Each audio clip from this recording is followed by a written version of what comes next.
राजाधिराज सद्गुरुनाथ श्री भाऊसाहेब महाराज की जय। राजाधिराज सद्गुरुनाथ श्री सिद्धरामेश्वर महाराज की जय। राजाधिराज सद्गुरुनाथ श्री गणपतराव महाराज गणपतराव की जय। महाराज की जय।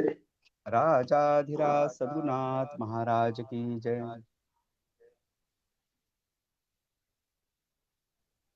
गुरुर्ब्रह्मा गुरुर्विष्णु गुरुर्देवो महेश्वरः। गुरुदेवो गुरु महेश्वर साक्षात् गुरु परब्रह्म साक्षात परब्रह्म तस्मै तस्मै श्री श्री गुरुवे गुरुवे नमः। नमः। ब्रह्मानन्दं परमसुखदं केवलं ज्ञानमूर्तिं द्वन्द्वातीतं गगनसदृशं तत्त्वमस्यादिलक्ष्यम् एकं नित्यं विमलमचलं सर्वधी साक्षिभूतं भावातीतं त्रिगुणरहितं सद्गुरुं तं नमामि। श्रीगुरुचरणप्रतापे पुण्यपापे जळाली त्रिभुवन समतीर्थे ज्ञानगंगे मिळाली। शुभाशुभ पाहता भावना रामसाली निशिदिनी गुरुराया उन्मनी झोपाली। श्रीराम समर्थ।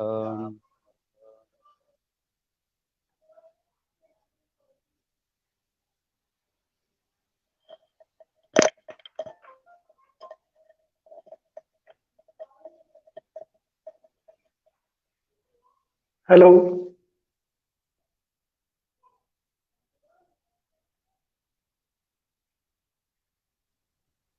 मध्ये फोन येत होता. बर.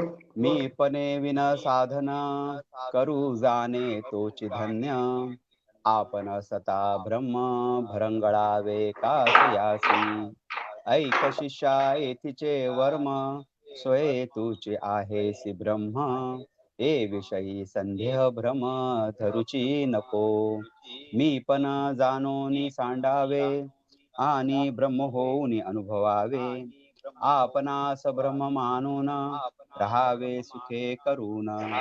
जे आठविता विसरी जे का विसरून आठवी जे हे अनुभव्यासीच उमजे हेरा गथा गोवी। आधी ब्रह्म जाणावे मग ब्रह्म होऊन असावे या ब्रह्मविद्येच्या लपनी काहीच नसावे असोनी।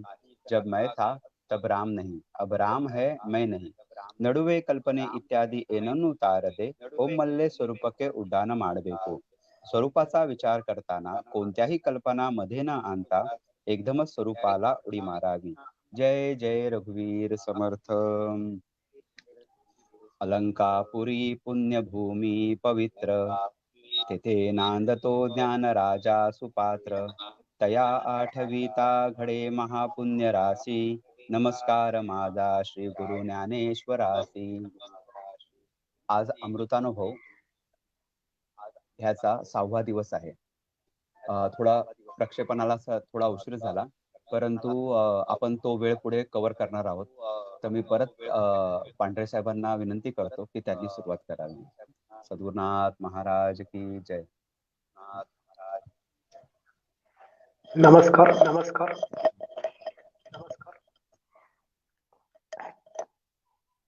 काल आपण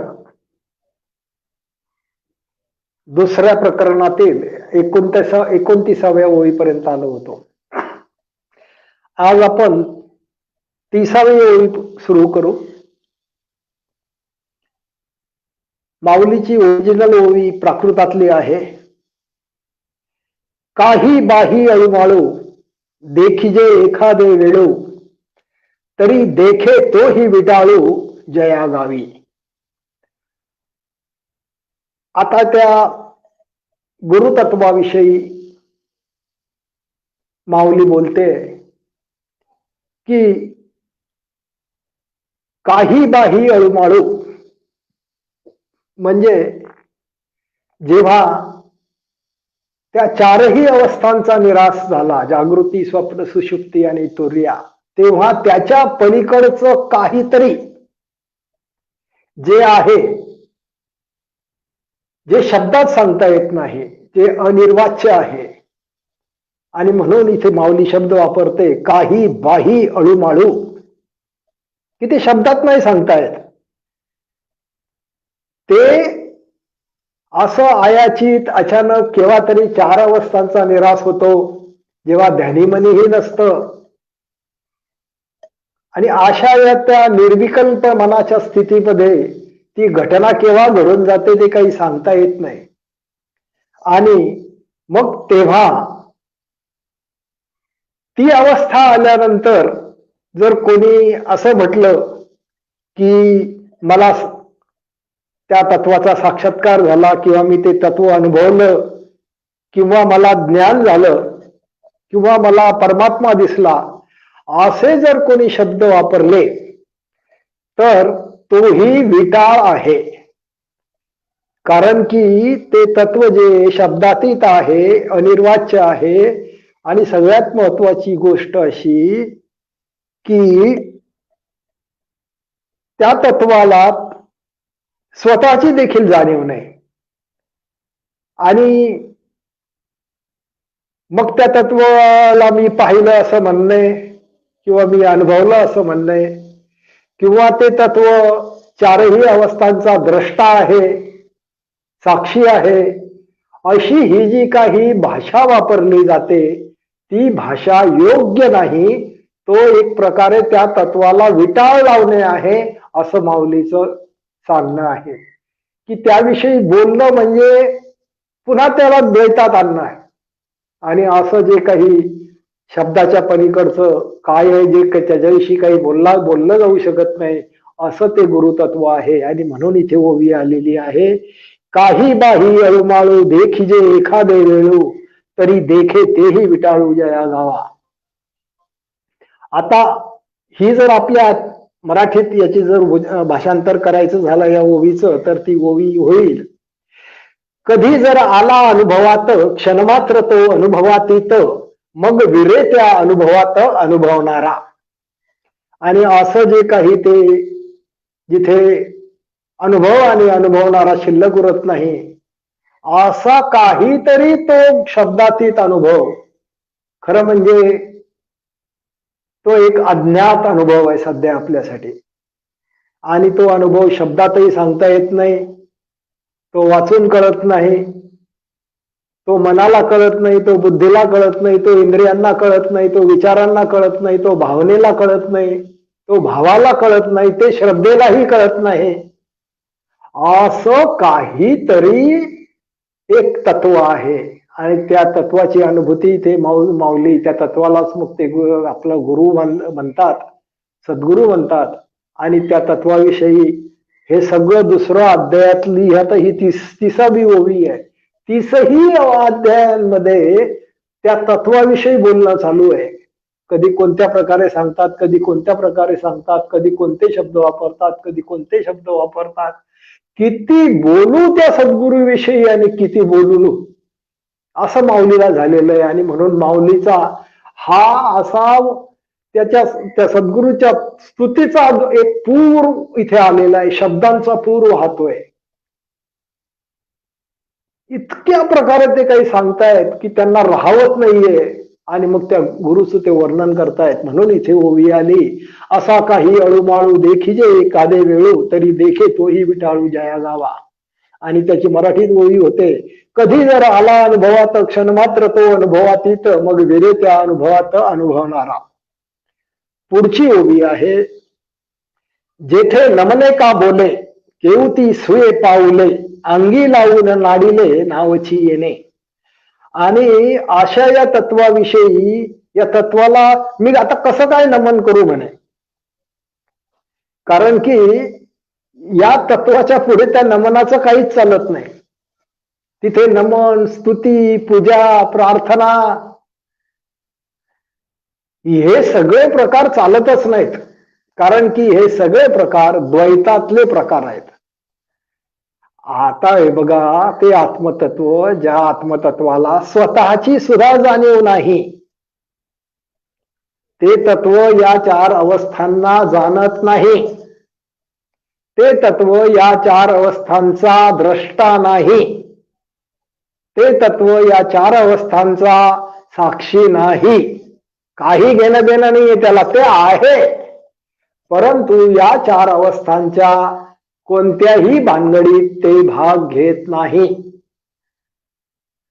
ते एक अधिष्ठान तत्व आहे की त्या अधिष्ठानावर तो सगळा 4 अवस्थांचा मायेचा खेळ चालेल. परंतु या अधिष्ठानाला त्या 4 अवस्थांची जाणीव नाही आणि त्या अवस्थांच्या खेळामध्ये हे तत्व कोणताही भाग घेत नाही. जसं बघा, सूर्य असतो आणि सूर्याचा प्रकाश सृष्टीमध्ये पसरलेला आणि त्या सूर्यप्रकाशामुळे विविध घडामोडी सृष्टीमध्ये होतात. सगळं हे जे काही जीवसृष्टी निर्माण होते, वनस्पती सृष्टी निर्माण होते, प्राणी सृष्टी निर्माण होते, दिवस रात्र निर्माण होतात, ऋतू निर्माण होतात, पंचमहाभूत निर्माण होतात, हे सगळं काही जो निर्मितीचा खेळ जसा त्या सूर्याच्या ठायी चालू आहे, सूर्यप्रकाशात चालू आहे, पण सूर्याला त्याच्याशी काही घेणं देणं नाही. सूर्याला हा सगळा इथे असा काही खेळ मांडला गेलेला आहे हे माहीतही नाही. अशी जशी त्या सूर्याची स्थिती आहे तशी त्या तत्वाची स्थिती आहे. किंवा आपल्या खोलीमध्ये बल्ब असतो आणि त्या बल्बचा प्रकाश असतो. त्या बल्बच्या प्रकाशामध्ये काय होतं आहे, काय घडतं आहे, कोणते कर्म चालू आहे, चांगले चालू आहेत, वाईट चालू आहेत, काय चालू आहे, काय नाही, याची काहीही जाणीव त्या बल्बला नसते. पण त्या बल्बच्या प्रकाशाविना त्या खोलीत काहीच कर्म घडले नसते. तसं या तत्वामुळे या 4 अवस्था तर प्रकटतात, परंतु या तत्वाला या 4 अवस्थांशी काहीही घेणं देणं नाही. आणि म्हणून इथे माऊली म्हणते हे जे काही स्तुती, पूजा, वंदन, भक्ती हे जे काही आहे हे सगळं द्वैतातलं नाटक आहे आणि या द्वैतातल्या नाटकाला ते तत्व प्राप्त होत नाही. आणि असं जे काही तत्व आहे ते तत्व जेव्हा सद्गुरूने उपदेश केला की द्रष्टाच दृश्य आहे, अशी द्रष्टादृश्याची एकरूपता, शिवशक्तीचं समावेशन, चेतन जडाची ते रिकन्सिलेशन, इंटिग्रेशन, रियुनियन, अशी द्वैत बुद्धी जेव्हा अद्वैत बुद्धी झाली आणि या 4ही अवस्थांचा निरास अंतरंगात अनुभवला गेला आणि शेवटी ते जे काही शब्दातीत तत्व आहे त्या शब्दातीत तत्व एक ती शब्दातीत अनुभूती तिथे प्रकटली. आणि त्याचं वर्णन करताना माऊली म्हणते अंगी लावून नाडिले नावाची येणे. अशा पद्धतीने त्याच्याशी मला एकरूप करून घेतलं त्या तत्वाने. आणि त्या नुसतं एकरूप करून घेतलं नाही तर त्यांनी त्याच्या नावाप्रमाणे मला नाडलं म्हणे, मला फसवलं. कसं? ते तत्व आहे निर्गुण निराकार, ते तत्व आहे एम्प्टीनेस, ते तत्व आहे नथिंगनेस, ते तत्व आहे शून्यासारखं. आणि असं मलाही काही नाही असं करून टाकलं, नथिंगनेस करून टाकलं, मलाही एम्प्टीनेस करून टाकलं. असं सगळं वर्णन माऊली करते. ही आत्मानुभूती आहे. आणि ही आत्मानुभूती या ओळीमध्ये आली की जेथे नमने का बोले केवती सुये पाऊले अंगी लावून नाडिले नावाची येणे.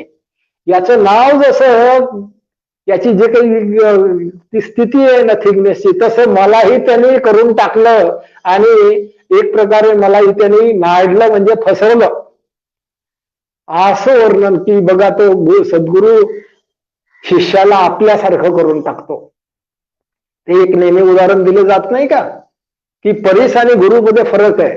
परीस लोखंडाला सोनं करतो पण गुरु हा शिष्याला गुरुच करून टाकतो.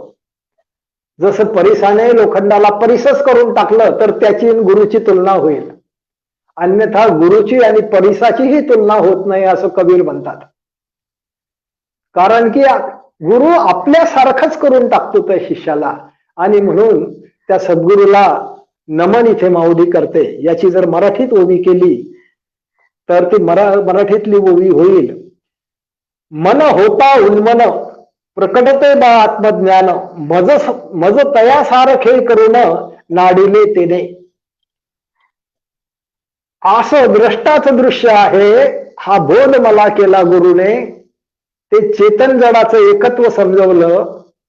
ते अक्षर आणि क्षर कसं एकच आहे, ते क्षेत्रज्ञ आणि क्षेत्र कसं एकच आहे, तो ऑब्झर्वर आणि ऑब्झर्व कसा एकच आहे, तो एक्सपिरियन्स आणि एक्सपिरियन्सर कसा एकच आहे. ते thinker is thought, consciousness is content of consciousness.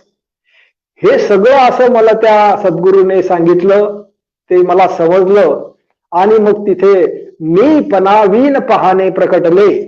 आणि मी पणावीन जेव्हा पाहणे प्रकटले, तेव्हा त्या पाहण्या पाहण्यात मला सर्व बोध झाला.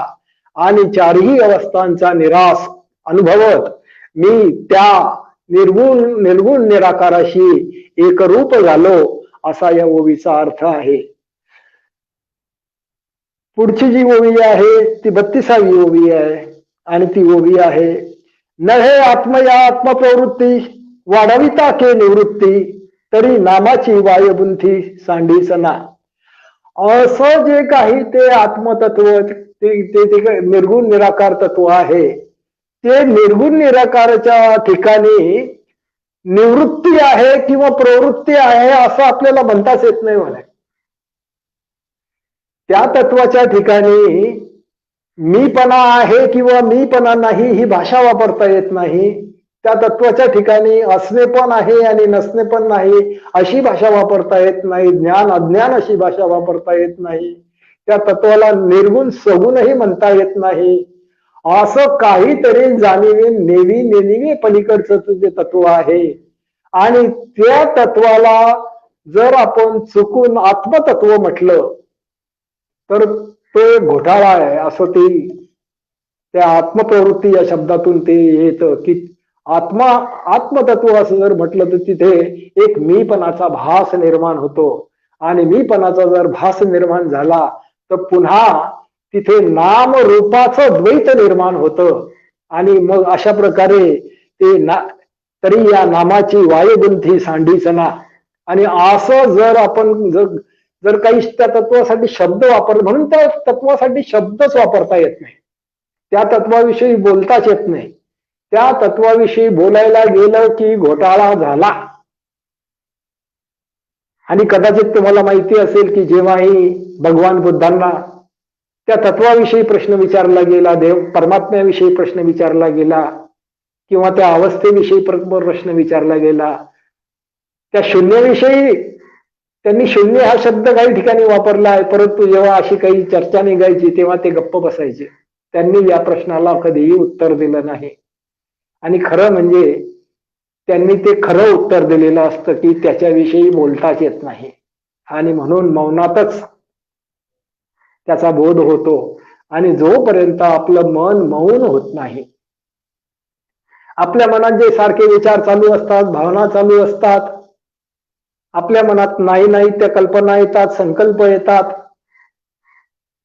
वेगवेगळे क्रोध, वासना, भय इत्यादी भाव येतात, जोपर्यंत असं काहीतरी अनुभव आपल्याला येत आहे तोपर्यंत त्या तत्वाची अनुभूती येऊ शकत नाही. कारण की जसं जसं आपलं मन निर्विकल्प होईल, शांत होईल, तसे आपले विचार, भावना, कल्पना या सगळ्या शांत होतात. आणि अशा या शांत झालेल्या मनामध्ये मग द्वैत बुद्धी हळूहळू निराश पावते. आणि असं निराश पावत आपल्याला असाही बोध होतो की या सगळ्या अनुभवामुळे अनुभवणाऱ्याचा भास आहे. इथे अनुभवणारा आणि अनुभव वेगळा नाही, इथे द्रष्टा आणि दृश्य वेगळं नाही, इथे ज्ञाता आणि ज्ञेय वेगळं नाही. असा सगळा बोध होत गेला की आपल्या मनातील मीपणाची भावना लयाला जायला लागते. आपलं मी पण लयाला जायला लागतं. मीची आपल्याला व्यर्थता कळते. हे जे काही हा जो काही मी आहे, हा मनाचं बाय प्रॉडक्ट आहे. हा मी या इंद्रियांचं बाय प्रॉडक्ट आहे. हा मी या विचारांचं बाय प्रॉडक्ट आहे. हा मी माझ्या भावनांचं बाय प्रॉडक्ट आहे. माझ्या तर्काचं बाय प्रॉडक्ट आहे. माझ्या संकल्पाचं बाय प्रॉडक्ट आहे. माझ्या कर्माचं बाय प्रॉडक्ट आहे. हे समजतं. जसं शरीराठायी सावली असते आणि त्या सावलीला जसा काहीही अस्तित्व नसतं, तसा आपल्या मीचं अस्तित्व आहे. आपल्या मी हा खरा मी नाही, हा खोटा मी आहे. हा जो आपल्याला मी भासतोय ही मटेरियल ऍक्टिव्हिटी आहे.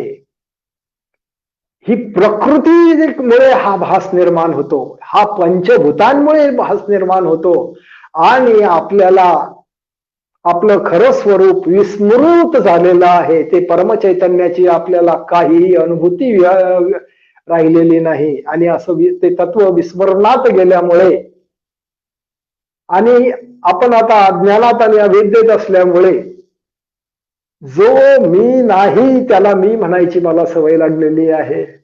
माझ्या शरीराला मी म्हणतो, त्या मनाच्या अनुभवामुळे मी आहे असा मला भास होतो, त्या इंद्रियांच्या अनुभवामुळे मी आहे असा मला भास होतो, माझ्या भावनांमुळे आणि माझ्या विचारांमुळे मी आहे असा मला भास होतो, माझ्या शरीराची जी काही हालचाल होतात, शरीराच्या ठिकाणी जे काही कर्म घडतं त्या कर्मामुळे करता आहे मी असा मला भास होतो.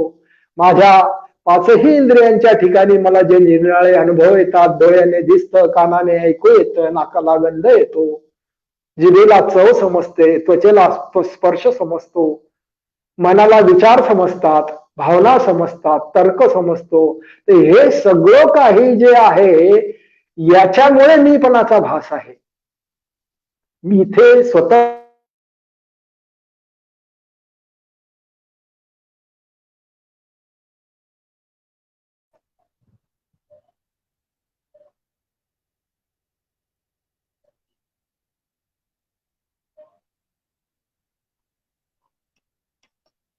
श्रीराम जय राम जय जय राम. वेदांताची मी बरेच प्रवचन ऐकले, त्या वेदांताच्या श्रीराम प्रवचन ऐकले, त्या वेदांताच्या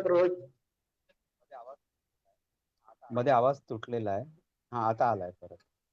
तर हे जो काही मीचा आपल्याला भास आहे तो मीचा भास हेच ब्रह्मानुभूती आहे, हाच ब्रह्माचा अंश आहे असं शिकवलं आपल्याला जातं.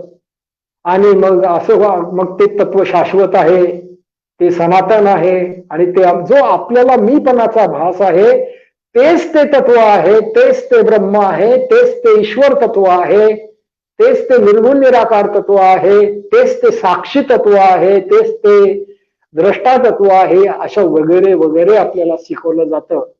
परंतु ते तसं नाही.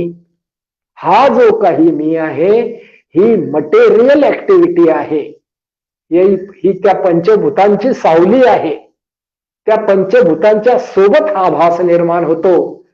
कारण की आपलं सर्व शरीर हे पंचभूतांपासून बनलेलं आहे आणि सर्व पंचभूत हे त्या ब्रह्ममयतेपासून प्रकट झालेले आहे आणि ब्रह्ममयतेचा स्वसंवेद्यता हा गुण आहे. ब्रह्म स्वसंवेद्य असल्यामुळे ही पाचही महाभूत स्वसंवेद्य आहेत. आपण जे म्हणतो की हे जड तत्व आहे, यांना काही समजत नाही, यांना काही कळत नाही किंवा त्यांना जाणीव नाही, तसं नाही. हा सगळा कॉन्शियसनेस आहे. हे पाचही पंचमहाभूत सेल्फ कॉन्शियस आहेत, कारण की ते त्या ब्रह्ममयतेतून प्रकटलेले आहेत आणि ब्रह्ममयता ही स्वसंवेद्य आहे. म्हणून हे पाचही महाभूत स्वसंवेद्य आहेत आणि हे पाचही महाभूत स्वसंवेद्य असल्यामुळे या पाच महाभूतापासून हे जे शरीर आणि मन आणि इंद्रिय आणि बुद्धी, तर्क, विचार आणि या भावभावना निर्माण झालेल्या आहेत, त्या सर्व गोष्टी स्वसंवेद्य आहेत. त्या त्यांनाच जाणत असतात. प्रत्येक क्षणी जो विचार येतो तो विचार स्वतःला जाणत असतो आणि म्हणून कृष्णमूर्ती म्हणतात थॉट इज थिंकर. थॉट आणि थिंकर हे भिन्न नाहीत. जेव्हा डोळ्याला काही दिसतं तेव्हा जे दिसतं आणि जो दिसणार ज्याला दिसतं ते भिन्न नसतं, द्रष्टाच दृश्य असतो. तसंच या पाचही ज्ञानेंद्रियांच्या ऍक्टिव्हिटी विषयी आहे, शरीराच्या कर्मेंद्रियांच्या ऍक्टिव्हिटी आहे विषयी आहे की कर्ता आणि कर्म वेगळं नसतं, त्या कर्माच्या ठाईच कर्त्याचा भास होतो. असं हे सगळं नाटक आपल्या ठिकाणी चालू आहे आणि या नाटकाचा आपल्याला भान नाही. याच कारण आपण अशा काही परंपरेत वाढत आहोत, अशा काही समाजात वाढत आहोत की ज्या समाजामध्ये द्वैत अतिशय सघनपणे भरलेला आहे आणि इथे कोणालाच हा पत्ता नाहीये या स्वसंवेद्यतेचा. द्रष्टाच दृश्य आहे हे कोणालाही माहिती नाही, सगळे अज्ञानात आहे. आपण लहानपणापासून लहानचे मोठे होतो तेव्हा घरातले लोक, आपले आई वडील, आपले नातेवाईक हे आपल्याला द्वैत शिकवतात. त्यांची द्वैताची भाषा असते, आपलीही भाषा द्वैताची होते.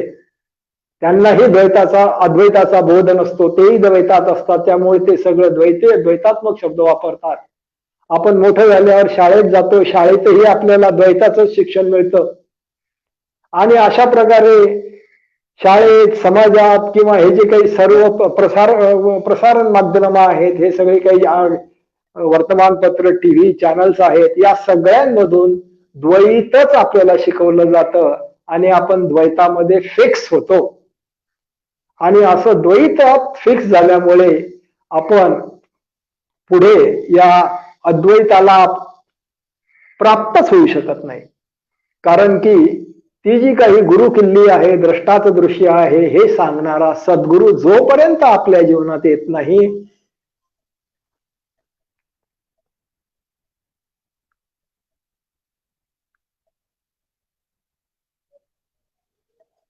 श्रीराम जय राम जय जय राम, श्रीराम जय राम जय जय राम, श्रीराम जय राम जय जय राम, श्रीराम जय राम जय जय राम, श्रीराम जय राम जय जय राम, श्रीराम जय राम जय जय राम, श्रीराम जय राम जय जय राम।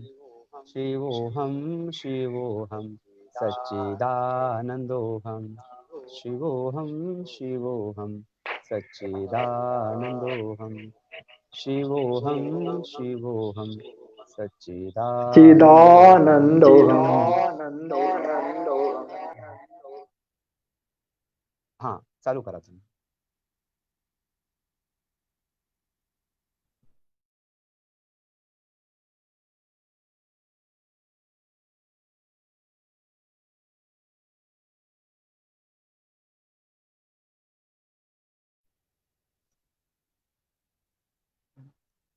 आवाज येत नाहीये कदाचित आपला.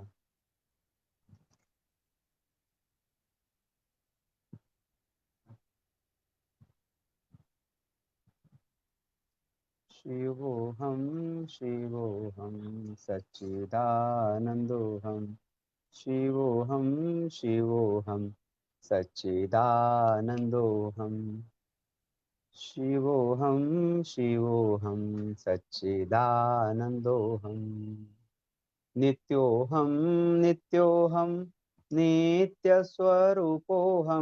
नित्योहम नित्योहम नित्यस्वरूपोहम, शिवोहम शिवोहम सच्चिदानंदोहम, शिवोहम शिवोहम सच्चिदानंदोहम, शिवोहम शिवोहम सच्चिदानंदोहम, आत्मोहम आत्मोहम आत्मस्वरूपोहम, आत्मोहम आत्मोहम आत्मस्वरूपोहम, शिवोहम शिवोहम सच्चिदानंदोहम, शिवोहम शिवोहम सच्चिदानंदोहम, शिवोहम शिवोहम सच्चिदानंदोहम, ब्रह्मोहम ब्रह्मोहम ब्रह्मस्वरूपोहम, ब्रह्मोहम ब्रह्मोहम ब्रह्मस्वरूपोहम, शिवोहम शिवोहम सच्चिदानंदोहम, शिवोहम शिवोहम सच्चिदानंदोहम, शिवोहम शिवोहम सच्चिदानंदोहम, ब्रह्मोहम ब्रह्मोहम ब्रह्मस्वरूपोहम, ब्रह्मोहम ब्रह्मोहम ब्रह्मस्वरूपोहम, शिवोहम शिवोहम सच्चिदानंदोहम, शिवोऽहं शिवोऽहं सच्चिदानन्दोऽहं शिवोऽहं शिवोऽहं सच्चिदानन्दोऽहं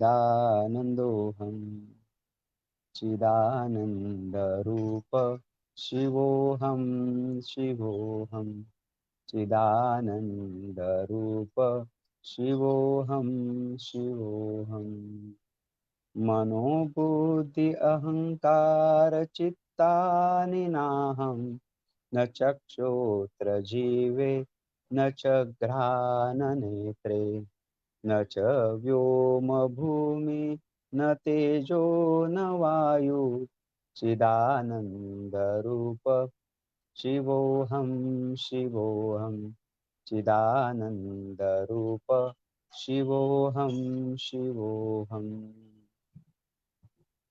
न च प्राणसंज्ञो न वे पञ्चवायु न वा सप्तधातु न वा पञ्चकोश न वाक्पानिपादो न चोपस्थपायु चिदानन्दरूप शिवोऽहं शिवोऽहं चिदानन्दरूप शिवोऽहं शिवोऽहम्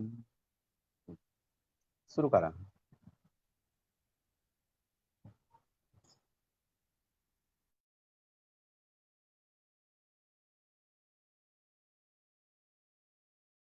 आवाज आवाज येत नाहीये.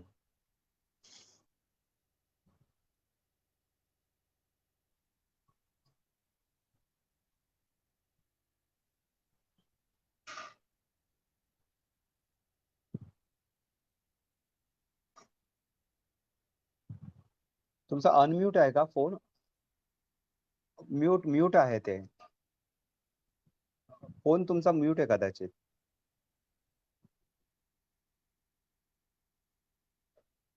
हा आता बोला बरं. चिदानन्दरूप शिवोऽहं शिवोऽहं चिदानन्दरूप शिवोऽहं शिवोऽहं चिदानन्दरूप शिवोऽहं शिवोऽहं चिदानन्दरूप शिवोऽहं शिवोऽहं.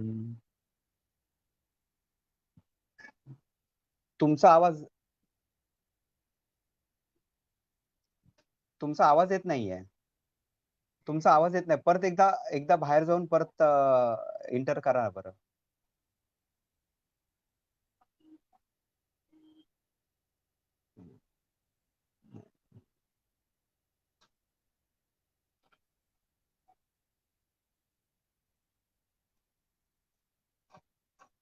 चिदानन्दरूप शिवोऽहं शिवोऽहं चिदानन्दरूप शिवोऽहं शिवोऽहं न मे द्वेषरागो न मे लोभमोहो मदो नैव मे नैव मास्तर्यभाव न धर्मो न चार्थो न कामो न मोक्ष चिदानन्दरूप शिवोऽहं शिवोऽहं चिदानन्दरूप शिवोऽहं शिवोऽहं न पुण्यं न पापं न सौख्यं न दुःखं न मंत्रो न तीर्थ न वेदा न यज्ञ.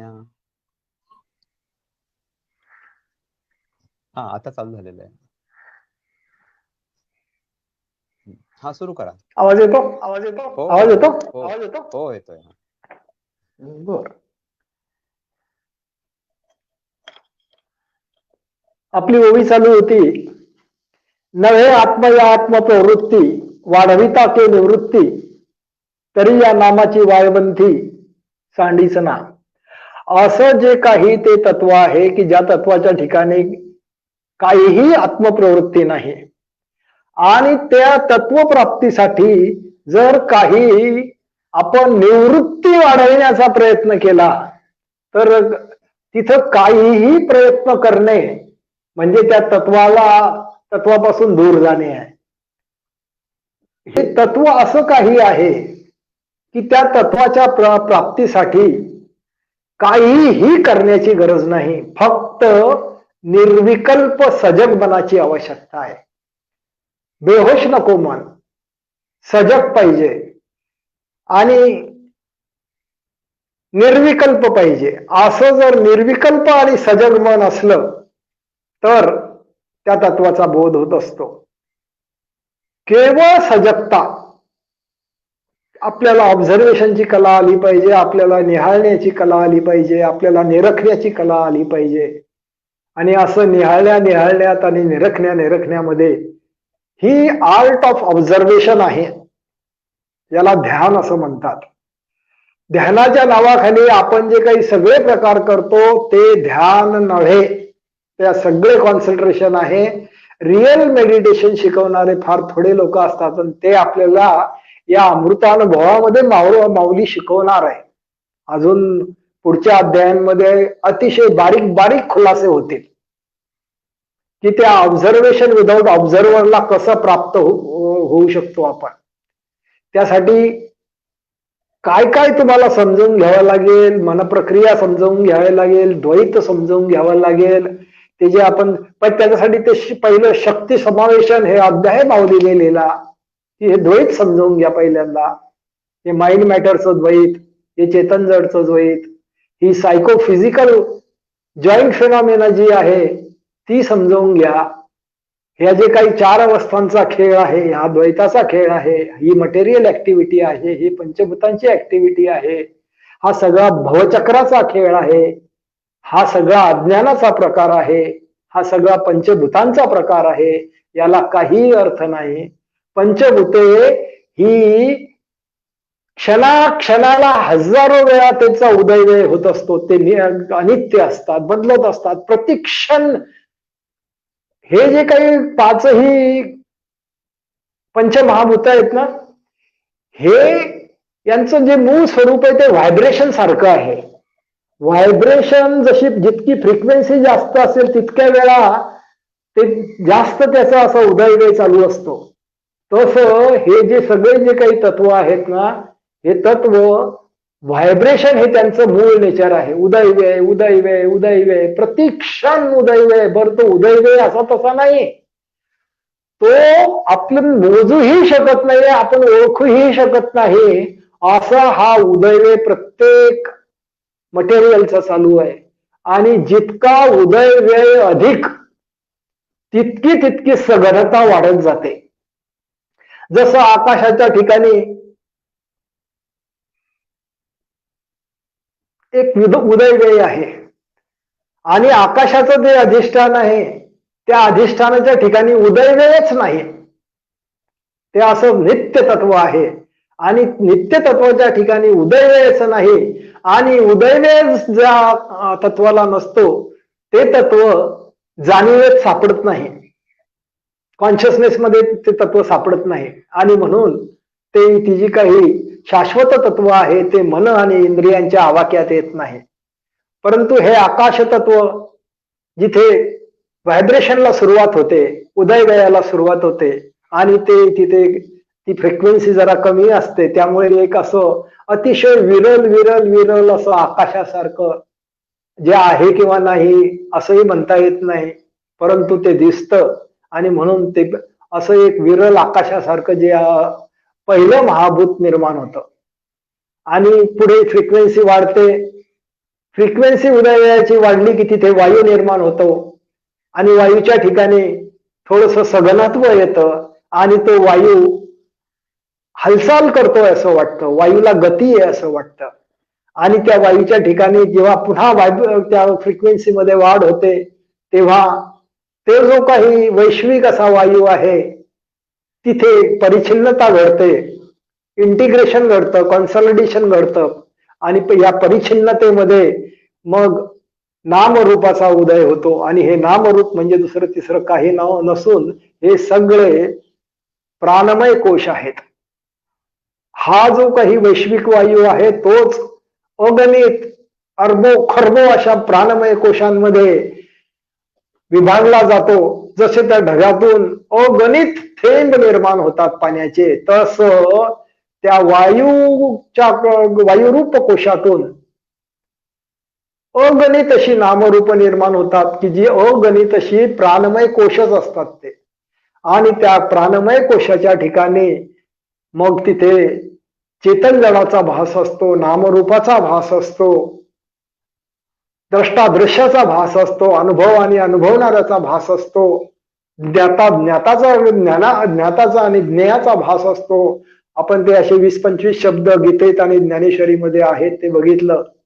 आणि असं हे द्वैत निर्माण होतं. आणि एकदा द्वैत निर्माण झालं की मग तिथे तो जो कॉन्शियसनेस निर्माण होतो, तिथे जे मन निर्माण होतं, तिथे जे काही चिंतन चालतं त्या चिंतनानुसार मग सगळे रूप, आकार, वर्ण आणि गंध तिथे निर्माण होतात.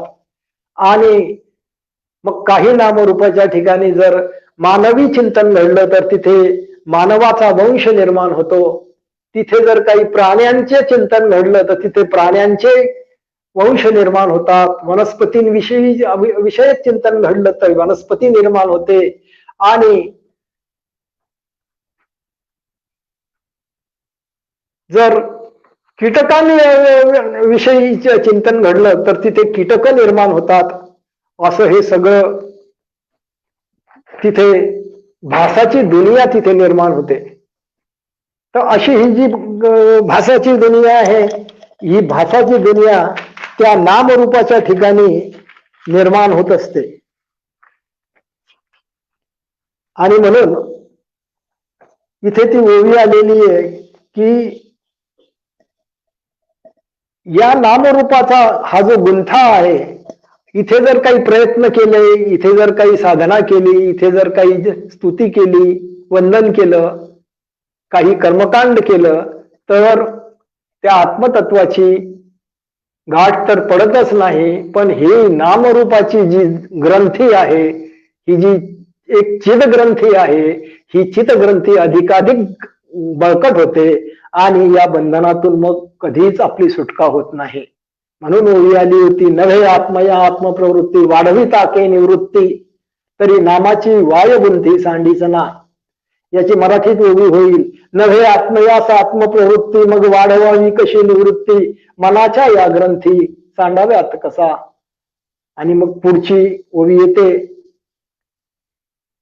की निवृत्त तव नाही मा निवर्तवी हा काही, तरी कैसा बैसे ठाई निवृत्ती नामाच्या. असा हा निवृत्तीलाही प्राप्त होत नाही, हा काही करण्याला प्राप्त होत नाही. तरी हे जे काही नामरूपातीत असं ते तत्व आहे, याला प्राप्त व्हावं तरी कसं. आणि मग त्याची ही सगळी चर्चा या ओव्यांमध्ये केलेली आहे. याची मराठीत ओवी होते, मनोग्रंथी असती जोवरी निवृत्ती नसे तोवरी, कैसे प्राप्त व्हावे तरी या निवृत्तीला. हे सगळं आत्मज्ञानाचं रहस्य आपल्याला माऊली सांगते की जोपर्यंत तुमचा मनाचा व्यवहार चालू आहे, जोपर्यंत तुमचा विचारांचा व्यवहार चालू आहे, जोपर्यंत तुमचा भावभावनांचा विचार चालू आहे, जोपर्यंत तुमच्या संकल्पांचा विचार चालू आहे, जोपर्यंत तुम्ही श्रद्धांमध्ये अडकलेले आहात, जोपर्यंत तुमच्या मनात काहीतरी विश्वास आहे, जोपर्यंत काहीतरी तर्क आहे, संकल्प आहे, असं मनाचं कार्य जोपर्यंत सुरू आहे तोपर्यंत त्या तत्वाचा बोध होणे शक्य नाही, असं माऊलीला सांगायचं आहे.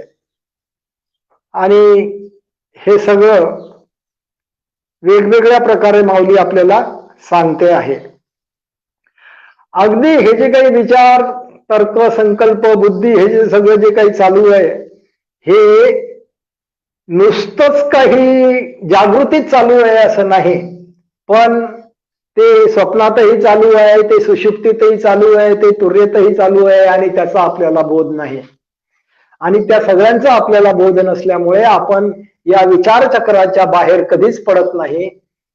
आपण 4 वाचांचा निराश, त्या 4 अवस्थांचा निराश कधीही अनुभवू शकत नाही. हा आपला प्रॉब्लेम आहे. आणि हा प्रॉब्लेम सोडवण्यासाठी माऊली आपल्याला मार्गदर्शन करते की जोपर्यंत या मनाच्या ग्रंथी आहेत या 4 अवस्थांमधल्या, तोपर्यंत निवृत्ती शक्य नाही. आणि या मनाच्या ग्रंथी जर निराश व्हायचा असेल तर तुम्हाला हा द्रष्टादृश्याचा खेळ समजून घ्यावा लागेल, हा शिवशक्ती समावेशन समजावून घ्यावा लागेल. आणि हे सगळं जे काही आपण ते 5-25 शब्द बघितले ज्ञानेश्वरीतले आणि गीतेतले, ते सगळे समजावून घ्यावे लागतील. ते भवचक्र समजावून घ्यावं लागेल, ते कालचक्र समजावून घ्यावं लागेल, ते जन्म मृत्यूचं चक्र समजावून घ्यावं लागेल, ते संमोहन समजावून घ्यावं लागेल, ती कंडिशनिंग प्रोसेस समजावून घ्यावी लागेल. हे कॉन्शियसनेसचं कसं रिसायकलिंग आणि रिमोल्डिंग चालू आहे हे सगळं समजावून घ्यावं लागेल. आणि हे सगळं आपल्याला आपल्या अंतरंगात आपल्या चित्तामध्ये अनुभवावा लागेल की ह्या चित्तात सगळा खेळ चालू आहे, हा कुठेही बाहेर चालू नाही, तर आपल्याच चित्तामध्ये चालू आहे. आणि हा सगळा बोध आपल्याला होऊन जेव्हा आपलं या चित्ताच्या खेळाशी आपलं तादात्म्य तुटेल आणि आपण या चित्ताविषयी साक्षीभावाला प्राप्त होऊ, तेव्हा कुठे त्या साक्षीभावामध्ये हे या सगळ्यांचा निराश होईल. आणि या सगळ्यांचा निराश प्रथम जागृतीचा होईल, मग स्वप्नाचा होईल, मग सुषुप्तीचा होईल आणि शेवटी तुर्येचा म्हणजे त्या ब्रह्ममयतेचाही निराश होईल. आणि असा सगळा या चारही अवस्थेतल्या नामरूपांचा निराश झाला की त्या तत्वाची प्राप्ती होते.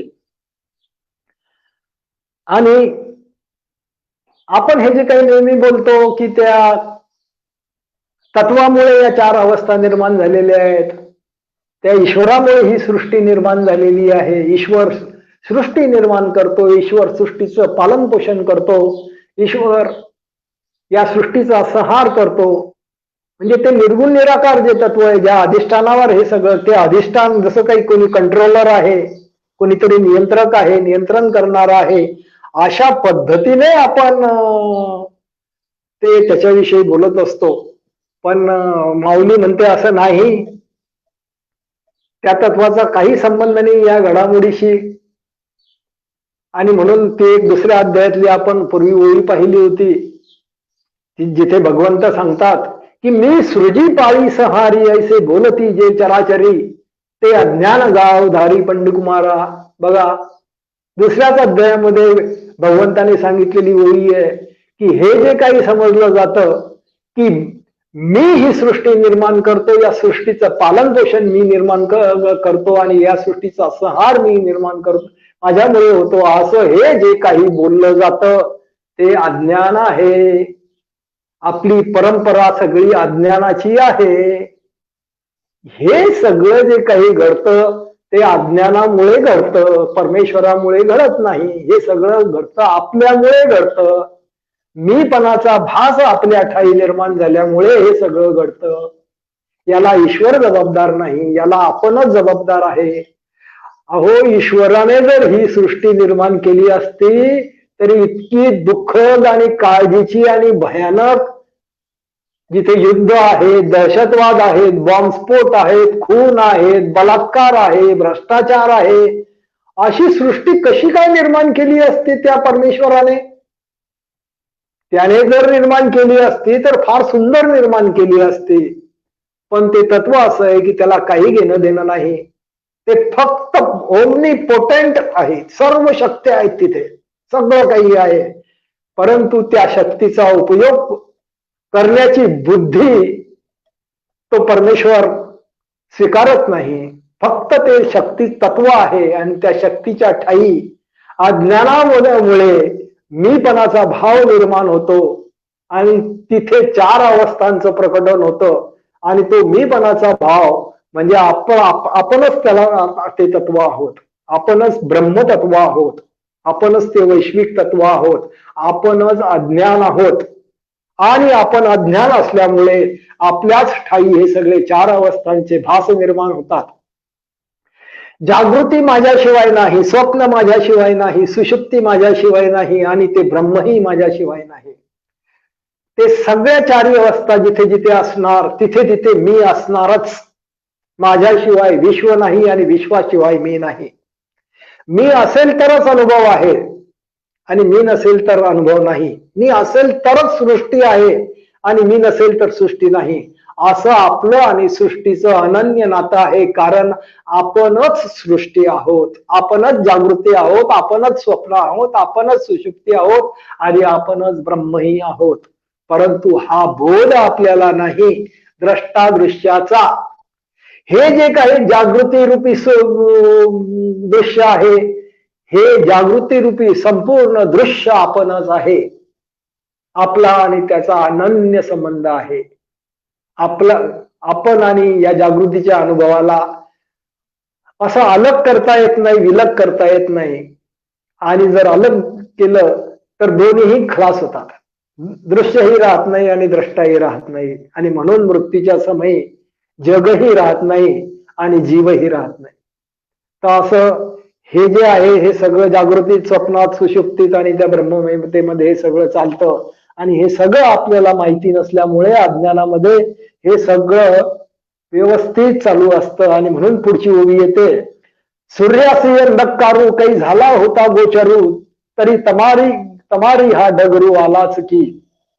जसं अज्ञानामध्ये या सगळ्या चारी अवस्थांची निर्मिती त्या तत्वात ठाई होते, ते तत्व याला जबाबदार आहे, तेच तत्व याला निर्माण करतं, तेच तत्व याचं पालन पोषण करतं आणि ते तत्वच त्याचा विनाश करतं, असं जे काही अज्ञानात बोललं जातं. तसंच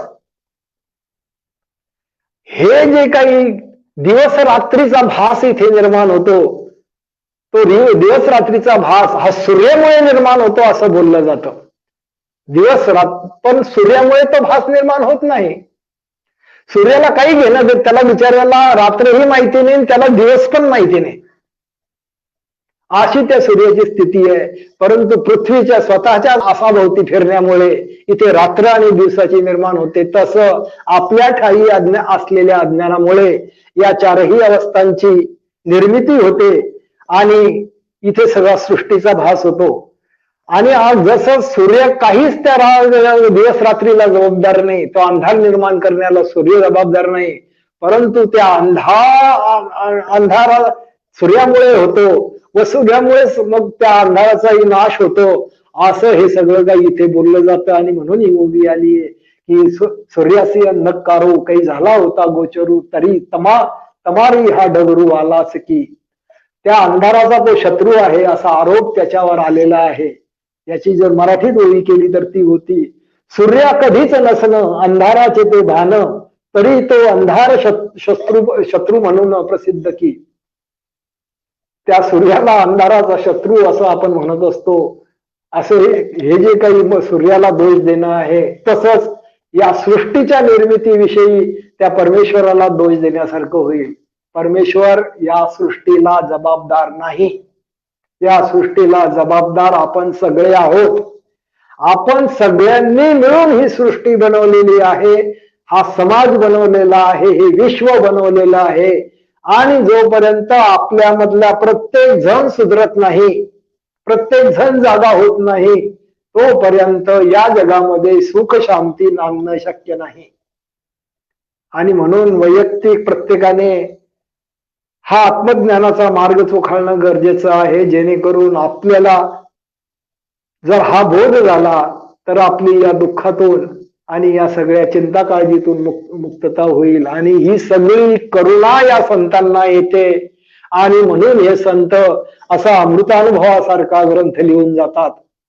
आज 900 वर्ष होऊन गेले, 800-900 वर्ष होऊन गेले, पण हा ग्रंथ आजही आपल्या कामाचा आहे. आणि याच्या पुढे 5-10 हजार 20-25 हजार वर्षांनी सुद्धा हा ग्रंथ कामाला येणार आहे, आत्मज्ञानाची आठवण करून देणार आहे आणि या चार अवस्थांच्या निरासाची गुरुकिल्ली शिकवणार आहे. असं संतांनी हे खूप मोठं काम करून ठेवलेलं आहे. आणि संतांचे हे जर विचार आपण समजावून घेतले तर आपणही आपल्या कॉन्शियसनेसचा निराश करू शकतो, चारही वाचांचा निराश करू शकतो आणि या दुःखाच्या पलीकडे जाऊ शकतो. आणि म्हणून सत्संगाला खूप महत्व आहे. हे जे काही वेद, उपनिषद, वेदांत हे जर आपण अभ्यासले, हे विशेषतः उपनिषदांचा अभ्यास केला तर उपनिषदांमध्ये हेच सगळं आहे. आणि जर आपल्याला संस्कृत समजत नसेल तर मग माऊलीचा अमृतानुभव अभ्यासा, त्यांची चांगली 62 अभ्यासा, ज्ञानेश्वरी अभ्यासा. ज्ञानेश्वरीतही अशा प्रकारच्या अनेक ओव्या आहेत, परंतु ज्ञानेश्वरी ही गीतेवरची टीका आहे. त्यामुळे गीता ज्या पद्धतीने सांगितली गेली त्याच पद्धतीने ज्ञानेश्वरी सांगावी लागली. आणि जेव्हा ज्ञानेश्वरी सांगून झाली तेव्हा निवृत्तीनाथ महाराज माऊलीला म्हटले की तू हे जे काही ज्ञानेश्वरी लिहिली आहे हे गीतेवरचं भाष्य आहे, याच्यात तुझं ज्ञान काहीही नाही. हे तुझं भाष्य आहे गीतेवरचं. तुझं ओरिजिनल ज्ञान अजून प्रकट झालेलं नाही. तेव्हा तू तुझं ओरिजिनल ज्ञान प्रकट कर, अशी आज्ञा निवृत्तीनाथांनी दिली. आणि ती आज्ञा जेव्हा दिली तेव्हा माऊलीने अमृतानुभव सांगितला. आणि अमृतानुभव हा असा प्युअर अध्यात्म आहे, अत्यंत शुद्ध अध्यात्म आहे. म्हणजे आपल्या पारंपरिक लोकांनी जर हा अमृतानुभव वाचला तर ते म्हणतील याच्यात अध्यात्म काहीच नाही. कारण की त्यांच्या अध्यात्माविषयीच्या कल्पना या लहान मुलांच्या कल्पनेसारख्या आहेत. कोणीतरी देव आहे, तो काहीतरी माणसासारखा आहे आणि तो सगळी ही सृष्टी निर्माण करतो, पालन पोषण करतो आणि त्याची पूजा केली, त्याची स्तुती केली, त्याची प्रार्थना केली की तो प्रसन्न होतो. त्याला काहीतरी वाहिलं, त्याला काहीतरी दिलं की तो त्याच्या 100 पट आपल्याला देतो. अशा काहीतरी खोलचट कल्पना आपल्या मनामध्ये घर करून बसलेल्या आहेत. आणि त्याला आपण धर्म म्हणतो, त्याला आपण भक्ती म्हणतो. आणि त्या अशा मनाच्या खेळामध्ये आपण सगळे अडकून या द्वैत बोधापासून आपण वंचित राहतो. आणि म्हणून जर आपल्याला अद्वैत बोध व्हायचा असेल तर आपल्याला मनाच्या खेळातून बाहेर पडावं लागेल. आणि मनाच्या खेळातून म्हणजे हे सगळे जे काही साधनांचे खेळ आहेत, हे साधनांचे खेळ संपवावे लागतील. आणि ज्याला समज येईल तो या खेळातून बाहेर पडतो. इतकंच नव्हे तर आपल्या मनातूनही बाहेर पडतो, या मनाचाही निराश करतो, चारी अवस्थांचा निराश करतो आणि त्या तत्वाला तो प्राप्त होतो. आणि 35वी ओवी आहे, लटिके येणे रुढे जड येणे उजिवाडे, न घडे तेही घडे याची या मावा. पुन्हा त्या तत्वाविषयीचं वर्णन माऊली करते की लटिके येणे रुढे, हे जे काही लटक जग, या लटक्या 4 अवस्था, ही लटकी सृष्टी, ही लटक विश्व हे जे काही निर्माण झालेलं आहे, हे लटक त्या अधिष्ठानावर निर्माण झालेलं आहे. ते त्याने निर्माण केलेलं नाही, पण त्या अधिष्ठानावर मीपणाचं अज्ञान निर्माण झालं आणि त्या मीपणाच्या अज्ञानामध्ये हे सगळं लटक लटक लटक लटक तयार झालं. ही ब्रह्ममयता ही लटकी आहे, ती सुषुप्ती ही लटकी आहे, ते स्वप्न ही लटक आहे आणि ती जागृती ही लटकी आहे. ब्रह्ममयता आणि सुषुप्ती तर काही आपल्या ओळखीची नाही, पण स्वप्न लटक आहे की नाही.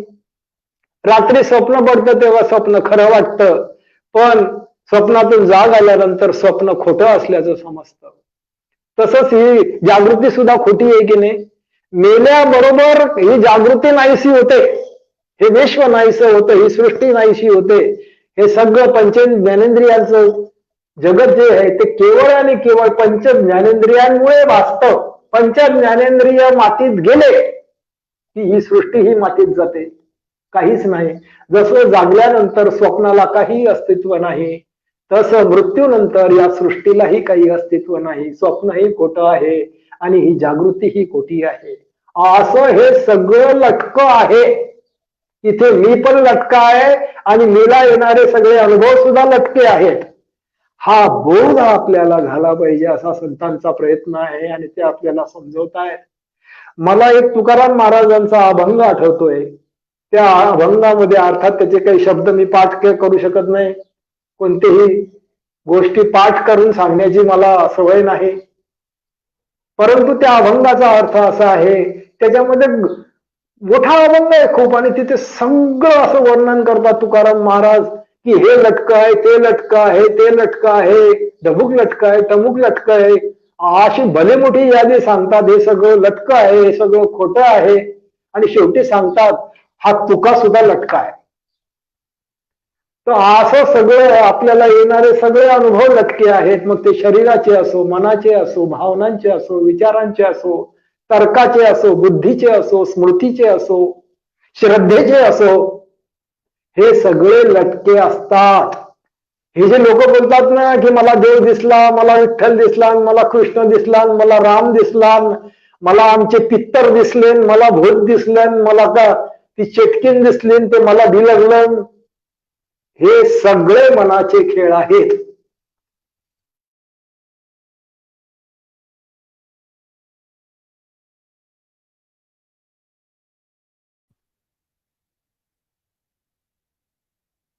शिवोऽहं अनुभूतीला येत असते. शिवोऽहं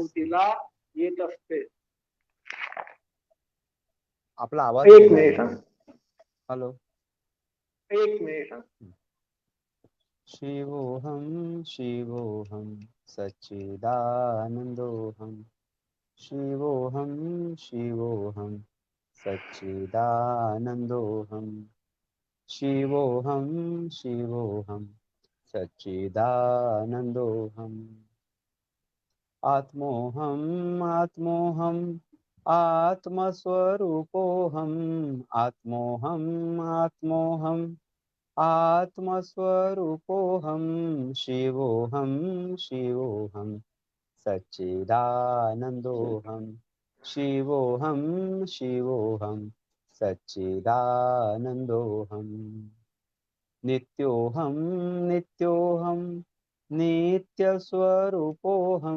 नित्योऽहं नित्योऽहं नित्यस्वरूपोऽहं शिवोऽहं शिवोऽहं नंदोहम सच्चिदानंदोहम. हॅलो. सुरू करा. येतो आवाज? हो आवाज येतो. बर. आणि म्हणून ही ओवी आलेली आहे की लटके येणे रुडे. माझा आवाज मला परत येतोय.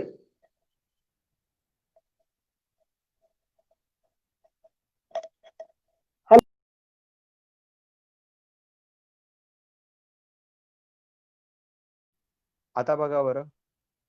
बोला आता तुम्ही. शिवोहम शिवोहम सच्चिदानंदोहम. तुम्ही बोला बरं. नाही तुम्हाला बाहेर जाऊन परत यावं लागेल कदाचित. नाही आवाज येत नाहीये तुमचा.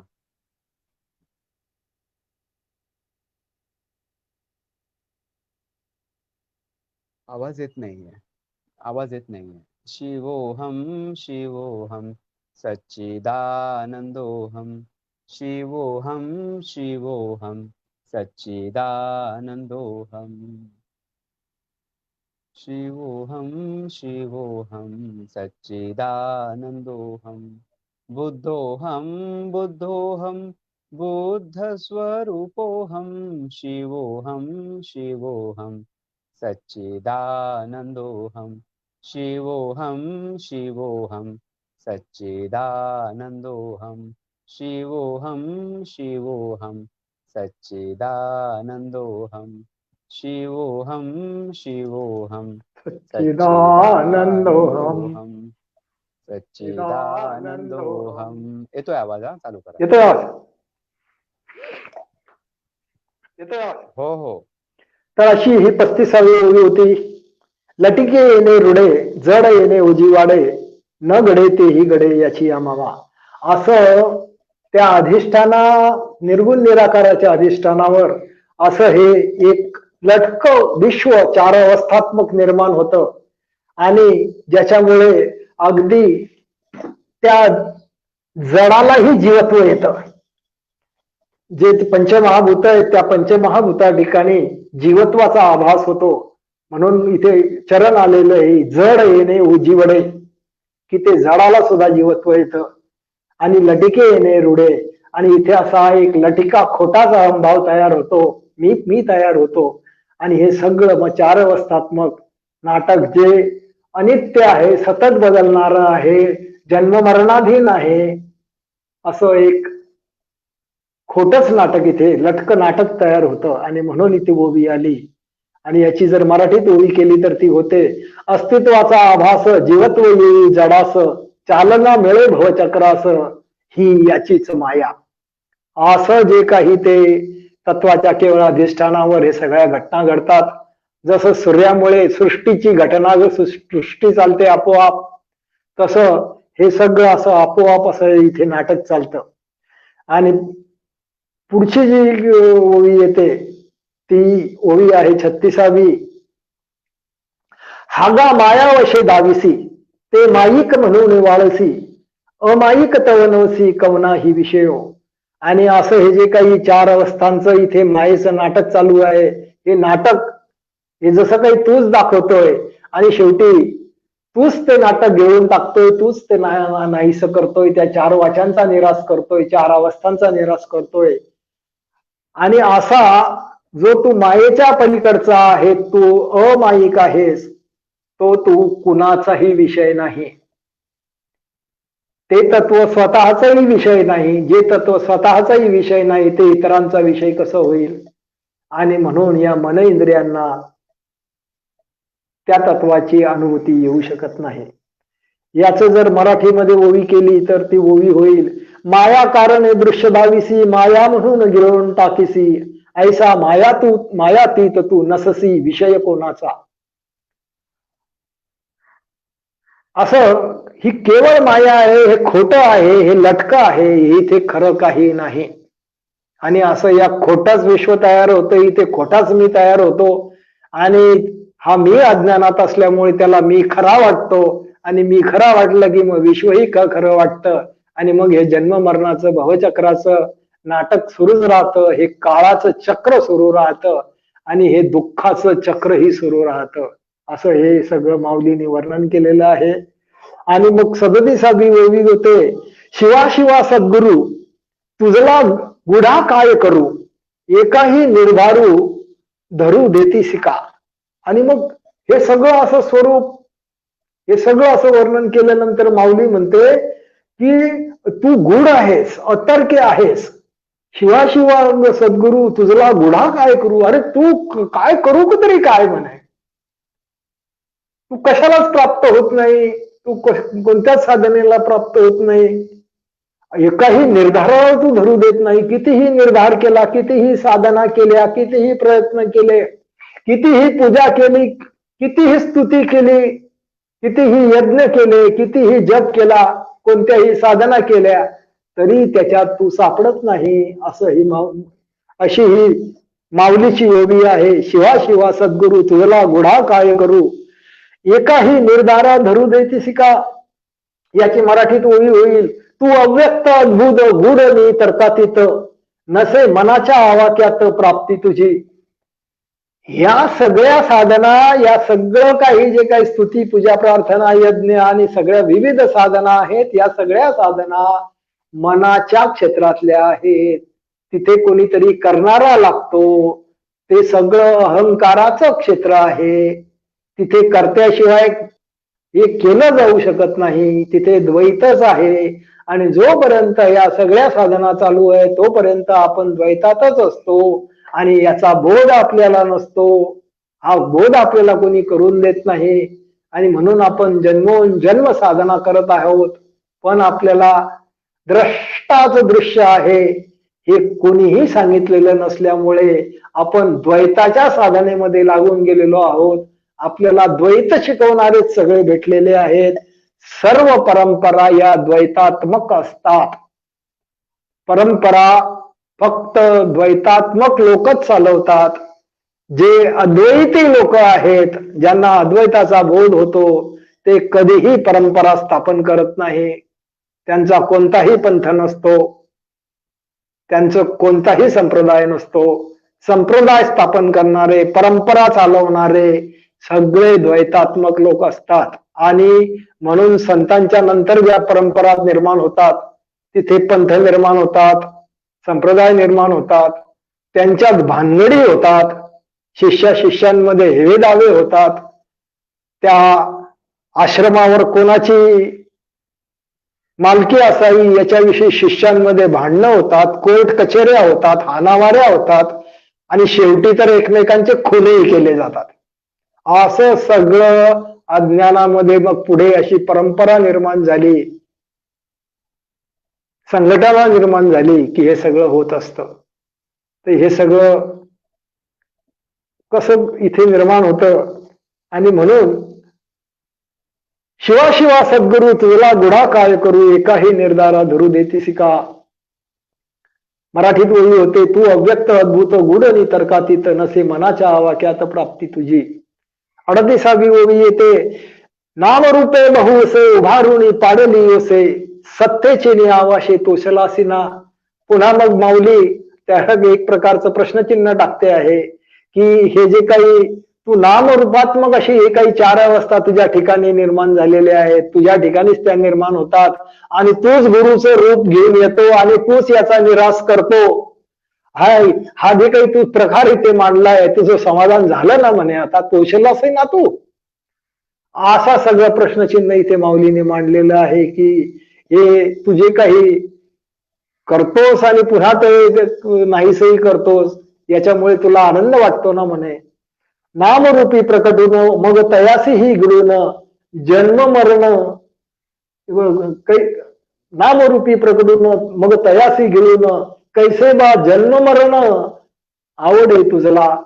हे जे काही जन्म मरणाचा खेळ प्रकटवणं आणि लोकांना दुःखी करणं हे तुला कसं बरं आवडतं, असा एक प्रकारचा प्रश्न इथे माऊलीने मी विचारलेला आहे. माऊली पुढे म्हणते, जीव घेतल्या उने घालो नेदिसी साजने मृत्यू उरे स्वामीपणे तेही नव्हे. आणि असं माऊली पुन्हा आठवण करून देते की शिष्याचा जीव घेतल्याशिवाय काही तू त्याला प्राप्त होत नाहीस. ते शिष्याचा जीव जेव्हा तू घेतोस तेव्हाच तू त्या शिष्याला आलिंगन देतो, तेव्हाच तू त्या तत्वाला त्या शिष्याला अद्वैत अनुभूती देतोस. आणि तसं नुसतं आलिंगन दिलं असं नाही, तर मृत्यू उरे स्वामीपणे तेही नव्हे. आणि असा काही तो मरतो की मग त्याच्या ठिकाणी मीचा भावच राहत नाही, स्वामीपणच राहत नाही. मी आहे, अहम आहे, हे सगळं तिथे विरून जातं. आणि असा मी आणि माझ्याशिवाय मी आणि मीपणाचा संपूर्ण निराश ते गुरुतत्व करतं. आणि अध्यात्माचं हे रहस्य आहे की मी आणि माझं पण हे संपूर्ण मीचा भावच गेला पाहिजे मनातनं. मी आहे हे विसरून गेलं पाहिजे. आणि गंमत अशी आहे की जोपर्यंत या 4ही अवस्थांचा निराश करून त्या तत्वाची अनुभूती अपरोक्षपणे तुमच्या हृदयात प्रकटत नाही, तोपर्यंत मीचा भास जाणे शक्य नाही. पुस्तकं वाचून केवळ प्रवचन ऐकून मीचा भास जात नसतो. मीचा भास जाण्यासाठी तुम्हाला रिअल मेडिटेशन शिकावं लागेल.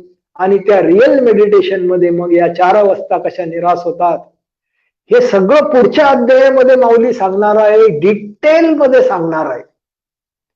एक एक ओळी पुढची महत्वाची आहे. आणि तिथे हा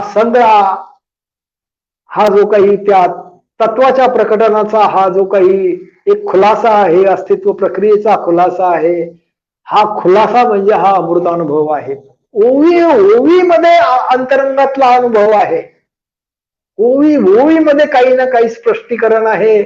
आणि या प्रत्येक ओळी जर आपण समजून घेतली आणि त्या खरोखरच जर आपलं मन तशा त्या अनुभवातून गेलं, आपणही तसाच अंतरंगामध्ये प्रवास केला, तर आपल्याही अंतरंगामध्ये 4 वाचांचा निराश अनुभवला जाऊ शकतो आणि त्या तत्वाचंही प्रकटन होऊ शकतो.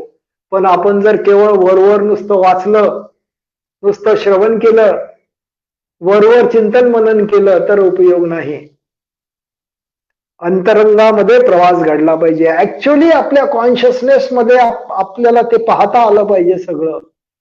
आणि अशी पाहण्याची कला आपल्याला आली पाहिजे. आणि ही अशी कला जर आली तर सर्व बोध होत असतो. आणि म्हणून इथे ओवी आली होती, जीव घेतली याविने चालवू न देसी साजने मृत्यू उरे स्वामीपणे तेही नव्हे. आणि मराठीत त्याची ओवी होते, जीव घेतल्या विना शिष्याशी न देती आलंगन सोहम भावही न उरणं लक्षण तुझे. त्या तत्वाच्या ठिकाणी सोहम भाव सुद्धा नाही. ते it is not conscious of it self. Consciousness is not conscious of consciousness अशी ती अवस्था आहे. Awareness is not aware of awareness अशी ती अवस्था आहे. त्या असं काही ती शुद्ध जाणीव आहे, परमशुद्ध जाणीव आहे की त्या जाणीवेला स्वतःची सुद्धा जाणीव नाही. असं काहीतरी तर्कातीत आहे. आणि त्या तर्कातीतच्या अधिष्ठानावर हा सगळा सृष्टीचा भास निर्माण होतो. हे सगळं माऊलीला समजावून सांगायचं आहे. पुढची ओवी आहे 40वी. विशेषाचे नावे आत्मत्वही न सहावे, किंबहुना न व्हावे कोणी या. आणि अशा पद्धतीने ते जे काही तत्व आहे त्याला काही विशेष नाव दिलं तर तेही सहन नाही होत म्हणे. आणि आत्मत्वही न सहावे म्हणजे या ओळीचा तर खरा अर्थ असा आहे की त्याला आत्मतत्व म्हणणं सुद्धा चूक आहे. कारण आत्मतत्व म्हटलं की तिथे मीपणाचा भास येतो आणि मग पुन्हा तो द्वैताचा खेळ चालू होतो, पुन्हा ते नामरूप, ते सगळं काही तसंच नाटक चालू होतं. आणि म्हणून ते तत्व म्हणजे मी आहे, ते तत्व म्हणजे ते ब्रह्म म्हणजे मी आहे, ते निर्गुण निराकार परब्रह्म म्हणजे मी आहे, हे उगच चारही अवस्था न अनुभवता बोलणं हे केवळ आपल्या मनाचा खेळ असतो. आणि ते सगळं संमोहनही असू शकतं. आणि असं जर असलं तर मुळातून आपला स्वभाव बदललेला नसतो. मुळातून स्वभाव बदलला गेला पाहिजे. आणि मुळातून जर स्वभाव बदलला गेला तर तुम्हाला तुमच्या जीवनात घडणारी कोणतीही घटना हलवू शकणार नाही. कोणाचाही मृत्यू तुम्हाला हलवू शकणार नाही, कोणतीही दुर्घटना तुम्हाला हलवू शकणार नाही, किंवा कोणत्याही काही घटनेमुळे तुम्ही हर्षोन्मुख होणार नाहीत. असं हर्ष आणि दुःखाच्या पलीकडे, आशा आणि निराशाच्या पलीकडे ती व्यक्ती जात असते. आणि आपल्या स्वतःच्या मृत्यूच्या समयी देखील ती व्यक्ती तशीच असते. कारण की त्या व्यक्तीला जन्म मृत्यूच्या पलीकडची ती अवस्था त्या व्यक्तीने ओळखलेली असते. आणि म्हणून जन्मणे आणि मरणे हे त्या व्यक्तीसाठी काहीही नसतं. जसं आपण रोज झोपतो, खरं म्हणजे आपण जेव्हा रोज झोपतो तेव्हा आपण रोज मरतच असतो. परंतु त्या मरणाचं आपल्याला काहीही भय वाटत नाही, कारण की आपण जाणतो की मी जरी झोपलो तरी उद्या सकाळी उठणार आहे. तसं त्या ज्ञानाला माहिती असतं की या जन्म मरणाच्या पलीकडे जे आहे तेच माझं स्वरूप आहे आणि ते नित्य आहे, ते शाश्वत आहे, ते अमर आहे. आणि म्हणून जन्म मरणाची भीती तिथे नसते. असं हे ही पहिली ओळी आलेली की विशेषाचे नावे आत्मत्व ही न सावे, किंबहुना न व्हावे कोणी सहा. असं कोणीही न होऊन ते ते ज्ञानी राहत असतो. तो नथिंगनेस मध्ये किंवा त्या निर्गुणामध्ये एकरूप होतो. मराठीतली त्याची ओवी होईल. विशेषणाची तुवा न आवड, आत्मतत्व ते उजाड, जाणीव नेणीव पल्ल्याड सदैव तू. असं तुला कोणत्याही शब्दाची विशेषण लावता येत नाही, कोणत्याही शब्दात तुला सांगता येत नाही. असं ते आत्मतत्व जे आहे ते जसं काही ते उजाड असलेलं आत्मतत्व तू आहेस. आणि ते जाणीवेच्या नेणीवेच्या पल्ल्याड आहे. 41वी ओवी येते. राती नुरेची सूर्या, ना तरी लवण पानिया, नुरेच जेवी जे चैलिया नींद जशी. जसं रात्र सरली, सूर्योदय झाला की रात्र सरून जाते, किंवा पाण्यामध्ये जसं मीठ टाकलं की ते जिरून जातं, मीठ शिल्लक राहत नाही. सूर्योदय झाला की रात्र शिल्लक राहत नाही आणि पाण्यात मीठ टाकलं की मीठ शिल्लक राहत नाही. किंवा नुरेची जेवी चैलिया नींद जसे, जसे जागल्यानंतर झोप शिल्लक राहत नाही, जागल्यानंतर स्वप्न शिल्लक राहत नाही, तसं त्या तत्वाशी एकरूप झाल्यानंतर, त्या तत्वाची अनुभूती आल्यानंतर ही सृष्टी राहत नाही. हा विश्वाभास हा भ्रम आहे हे समजतं, ही सृष्टी ही भ्रम आहे हे समजतं. आणि मग त्या भ्रमाशी अजिबात तादात्म्य उरत नाही. अशी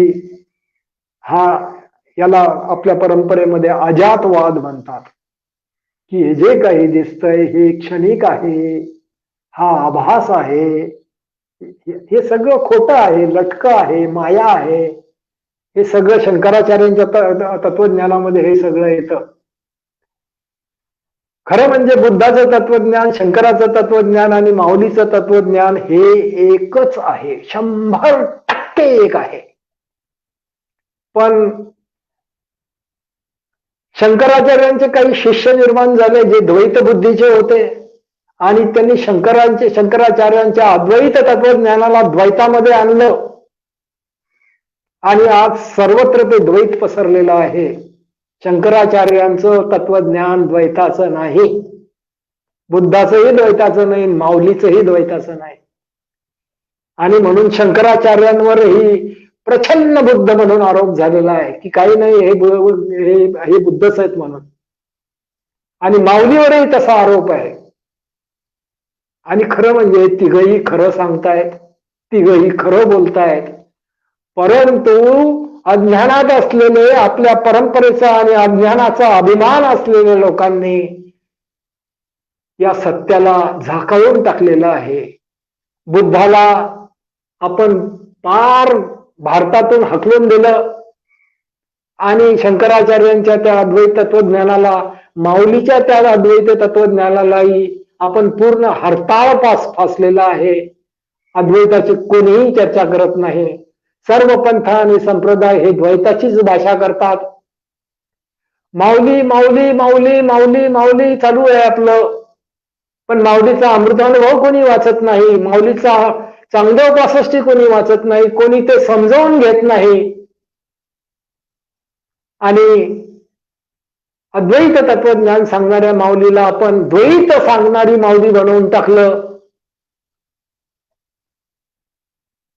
देवतो कल्पितन शास्त्र ते शाब्दिकन पुराणे सकळिक बाष्कळिक अशी भाषा वापरणाऱ्या माऊलीला आपण भलत्याच द्वैतामध्ये अडकवून टाकलेलं आहे आणि त्याचं आपल्याला भान नाहीये.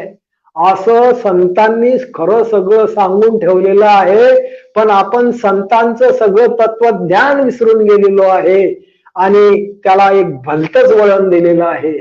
आणि वेळोवेळी मग सगळेच कोणी ना कोणी येतं या सृष्टीमध्ये, या पृथ्वीच्या तलावर आपल्यामध्ये येतं आणि आपल्याला पुन्हा आठवण करून देतं. तसे हे संत येतात आणि आपल्याला अद्वैताची आठवण करून देतात. माऊली येते, तुकाराम महाराज येतात, कबीर येतात, जे कृष्णमूर्ती येतात, दादा गावंड येतात, विमला ठकार येतात, निसर्गदत्त महाराज येतात आणि हे सगळे आपल्याला त्या तत्वाची आठवण करून देतात. असं सदैव इथे चालू आहे, परंतु आपण हे सगळं ऐकतो आणि आपल्याला जे करायचं तेच करतो, असा आपला स्वभाव आहे. आणि म्हणून पुढची ओवी आता येते. कापुराचे थैव नुरेची आगीची बरव, नुरेची रूप नाव तये ऐसा. या सद्गुरूचा जो सत्संग लाभला तर काय होतं याचं इथे वर्णन आहे. जसं कापुराचे जे दागिने आहे त्यांची संगत जर अग्निशी घडली तर ते कापुराचे दागिनेही जळून जातात आणि शेवटी ती आगही नाहीशी होऊन जाते.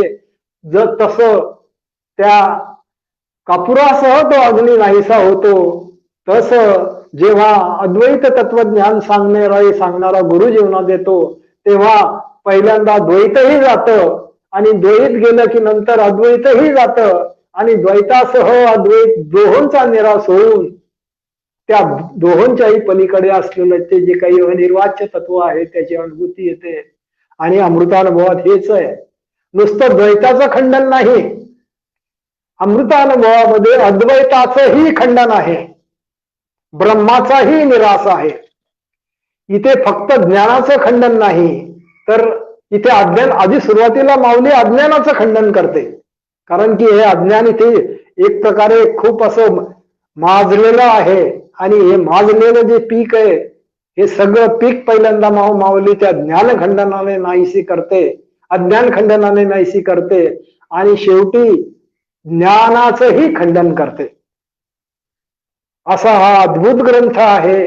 ज्ञानाचं खंडन करणारे, अद्वैताचं खंडन करणारे ग्रंथ फारच क्वचित आहेत आणि ही चर्चाही कोणी करत नाही की माऊलीने अद्वैत खंडन केलेलं आहे.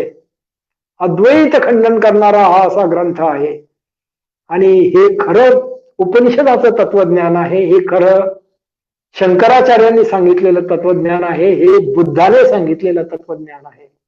आणि हे तत्वज्ञान जर आपण समजून घेतलं नाही तर आपल्याला अध्यात्म अजिबात समजलेलं नसतं, असं पक्क समजा.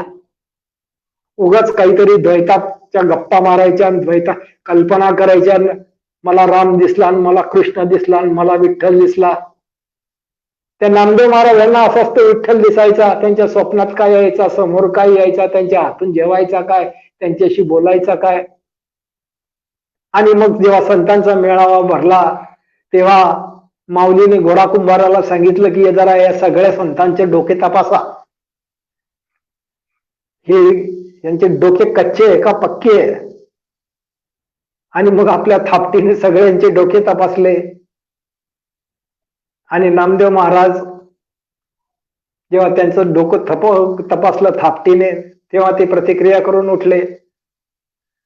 आणि हे सगळं झाल्यानंतर मग त्या घोडा कुंभाराने जाहीर केलं की हे नामदेवाचं मडकं कच्चं आहे म्हणून, अजून याला बोध झालेला नाही. मग तावातावाने नामदेव महाराज सांगायला लागले की असं कसं, मला तर विठ्ठल दिसतो, माझ्या हातून जेवण करतो, माझ्याशी बोलतो, माझ्या घरी येतो, मला दर्शन देतो. त्यावेळेस माऊलीने सांगितलं की बाबा रे, अजून तू अज्ञानी आहेस, तुला अजून समजायचं आहे. आणि मग ती कथा पुढे म्हणते की तावातावाने मग नामदेव महाराज विठ्ठलाकडे गेले आणि विठ्ठलाला विचारलं की पहा म्हणे हे लोक काय म्हणतायत की मी अज्ञानी आहे. तेव्हा विठ्ठलाने सांगितलं, हो तू अज्ञानी आहेस, जा तुझा गुरु तिथे ओंढ्याला तुझी वाट पाहतोय, तो तुला अद्वैत तत्वज्ञान शिकवेल. आणि मग तिथे ओंढ्याला गेल्यानंतर नामदेव महाराजांना ज्ञान झालं. अशी कथा आहे. अशीच कथा नारदाच्या बाबत आहे, अशीच कथा एकनाथ महाराजांच्या बाबत आहे. आणि या सगळ्या कथा आपल्याला माहिती असूनही आपण त्याच्यापासून काही बोध घेत नाही, अशी सगळी आपली परिस्थिती आहे. आणि म्हणून ही जी काही ओवी आली, कापुराचे थळी व नोरेच्या आगेची बरोबर नामरूप नोरेची नामरूप नाव तैसे आहे, असं या सद्गुरूच्या संगतीत आलं, या संतांच्या संगतीत आलं. असं माऊली सारख्या माणसाच्या जर संगतीत आलो आपण, जे कृष्णमूर्तींच्या संगतीत आलो, तर या नामरूपाचा पत्ता राहू शकत नाही, हे चारही अवस्थांचा पत्ता राहू शकत नाही. इथे सगळं रूप ही चारही अवस्थातलं नामरूप खलास होतं. आणि त्या नामरूपातीत अवस्था ती आपल्याला आपल्या अंतरंगात अनुभवता येते. याची मराठीत ओवी येते, नुरती अलंकार कापुराचे समीप समीप येता अग्नीचे, तैसे विसर्जन नामरूपाचे आत्मतत्वी. असं मग ते जे काही तत्व आहे त्या तत्वाशी ती आपली असलेली अनादी ऐक्यता आपल्या लक्षात येते की ते तत्व हे जे काही अनुभव येतोय, या अनुभवाचं अधिष्ठान शेवटी आपणच आहे अशी अनुभूती त्यावेळेस येते. आणि मग तेव्हा समजतं की अरे, आपण ते चिरंतन असं जे काही आहे ते चिरंतन आणि आपण भिन्न नाही, आपणच ते चिरंतन आहोत. असा चिरंतनाचा बोध म्हणजे अमृतानुभव आहे. 43वी ओवी आहे, यांच्या हातापाया पडे तरी वंधत्व पुढे न मंडे, न पडेची हा भिडे भेदाची या.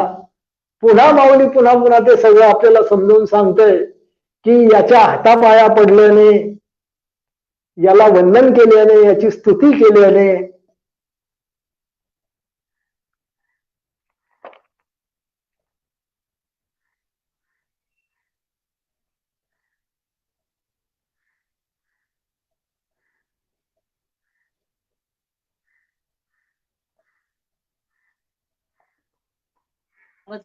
शिवोऽहं शिवोऽहं सच्चिदानन्दोऽहं शिवोऽहं शिवोऽहं सच्चिदानन्दोऽहं शिवोऽहं शिवोऽहं शिवो सच्चिदानन्दोऽहं.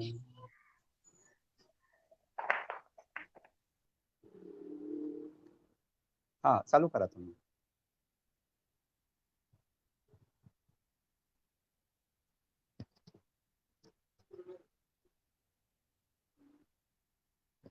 आवाज येत नाहीये.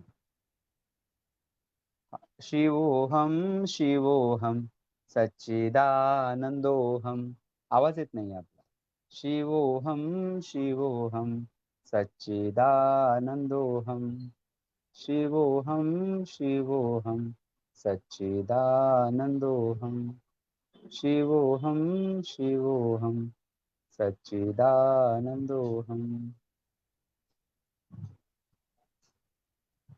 शिवोऽहं शिवोऽहं सच्चिदानन्दोऽहं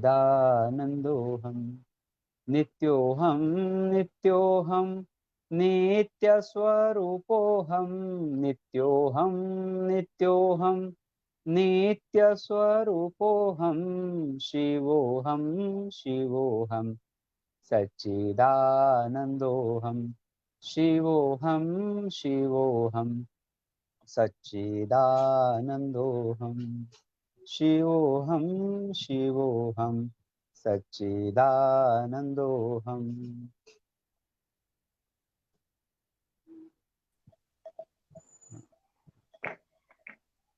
येतोय आवाज? हा, चालू करा. हा, अशी ही 42वी ओवी होती. नुरती अलंकार कापुराचे समीप येता अग्नीचे तेथे तैसे विसर्जन नामरूपाचे आत्मतत्वी. 43वी ओवी आहे. याच्या हातापाया पडे तरी वंदत्व न पुढे न मंडे, हा पडेच ना भिडे भेदाची या. पुन्हा ते सगळं वर्णन आलेलं आहे की हा द्वैताच्या साधनेत सापडत नाही, हा स्तुतीत सापडत नाही, हा प्रार्थनेत सापडत नाही, हा पूजेत सापडत नाही, हा यज्ञात सापडत नाही, हा दानात सापडत नाही, हा श्रद्धेत सापडत नाही, हा कशातच सापडत नाही, कोणत्याच साधनेत सापडत नाही. आणि असा हा जो काही आहे हा द्वैताच्या भरीला पडतच नाही.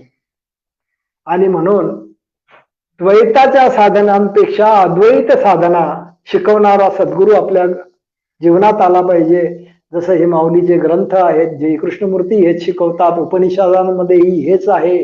पण उपनिषद आपल्याकडे कोणीही सांगत नाही. उपनिषद सामान्य माणसाच्या कानावर पडत नाही. अमृतानुभव सामान्य माणसाच्या कानावर पडत नाही. चांगदेव पासष्टी पडत नाही. शंकराचार्यांचं खरं तत्वज्ञान हे सामान्य माणसाच्या कानावर पडत नाही. त्याच्याऐवजी सगळे लोक द्वैताचं तत्वज्ञान चालवतात आणि द्वैत हे अज्ञान आहे. आणि म्हणून इथे अज्ञान पसरलेलं आहे, अज्ञानाचं घोर जंगल आहे. आणि आता इतकं घोर जंगल झालेलं आहे की आता सगळे जण असं समजतात की ज्ञान फार कठीण असतं, ज्ञान होणं शक्य नाही, ज्ञान हा काही आपला विषय नाही, अशी समजूत सगळ्यांनी करून घेतलेली आहे. पण तसं नाही. तुमच्यात जर तळमळ असली आणि तुम्ही जर माऊली सारखे जे काही ग्रंथ माऊलीने लिहिलेले आहेत ते जर नीट वाचले, मनन केलं, चिंतन केलं तर आत्मबोधाला वेळ नाही. ही जी काही ओवी होती, याच्या हातापाया पडे तरी वंध्यत्व पुढे न मंडे, न पडेची हा भिडे भेदाची या, याची जर मराठीत ओवी केली तर ती ओवी अशी होते. स्तुती पूजा साकडे यासी त्याचे वाकडे, द्वैती कधी न सापडे हा द्वैतातीत. हे जे काही आपली स्तुती पूजा आणि साकडं आहे त्याच्याशी त्याचं वाकडं आहे. आणि द्वैताच्या या सर्व साधनांमध्ये तो कधीही सापडत नाही असं माऊलीने लिहून ठेवलेलं आहे. पण आपण काही माऊलीचं ऐकत नाही. आपल्याला जे करायचं तेच करतो आपण. अशी ही आपली परिस्थिती आहे. म्हणून आपल्याला ज्ञान होत नाही. 44वी ओवी आहे. आपणा प्रति रवी उदो न करी जेवी, हा वंदे न भय तेवी वंदनासी. जसं हा जो काही सूर्य आहे त्या सूर्यामुळे सर्व सृष्टी चालते. पण सूर्य सृष्टीकडून कधीही स्तुतीची अपेक्षा करत नाही. आपणा प्रति रवी उदो न करी जेवी, तसा वंदे नव्हे तेवी वंदनासी. तसं हे जे काही तत्व आहे या तत्वाला तुमच्याकडून वंदनाची अजिबात अपेक्षा नाही. तुमच्या स्तुतीची, तुमच्या प्रार्थनेची, तुमच्या पूजेची काहीही अपेक्षा या तत्वाला नाही. इतकं ते निरपेक्ष असं तत्व आहे असं माऊलीने इथे लिहून ठेवलेलं आहे. आणि याची मराठीत ओवी होईल. रवी सर्व जग प्रकाशतो, परंतु स्तुतीची अपेक्षा न धरतो, तैसी अति निरपेक्ष ही सत्ता वंदन होई वंदनासी. 45वी ओवी येते की केस का समोरपण आपले, नलाही जे काही केले तरी वंध्यत्व घातले हारोनी येणे.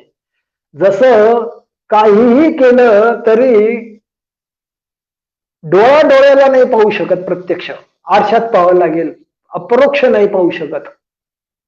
तसं हे जे काही आहे अद्वैत तत्व, हे अद्वैत तत्व द्वैतामध्ये कधीही पाहता येत नाही. आणि म्हणून द्वैतातले जे काही सगळे प्रयत्न आहेत, पूजा, प्रार्थना, वंदना,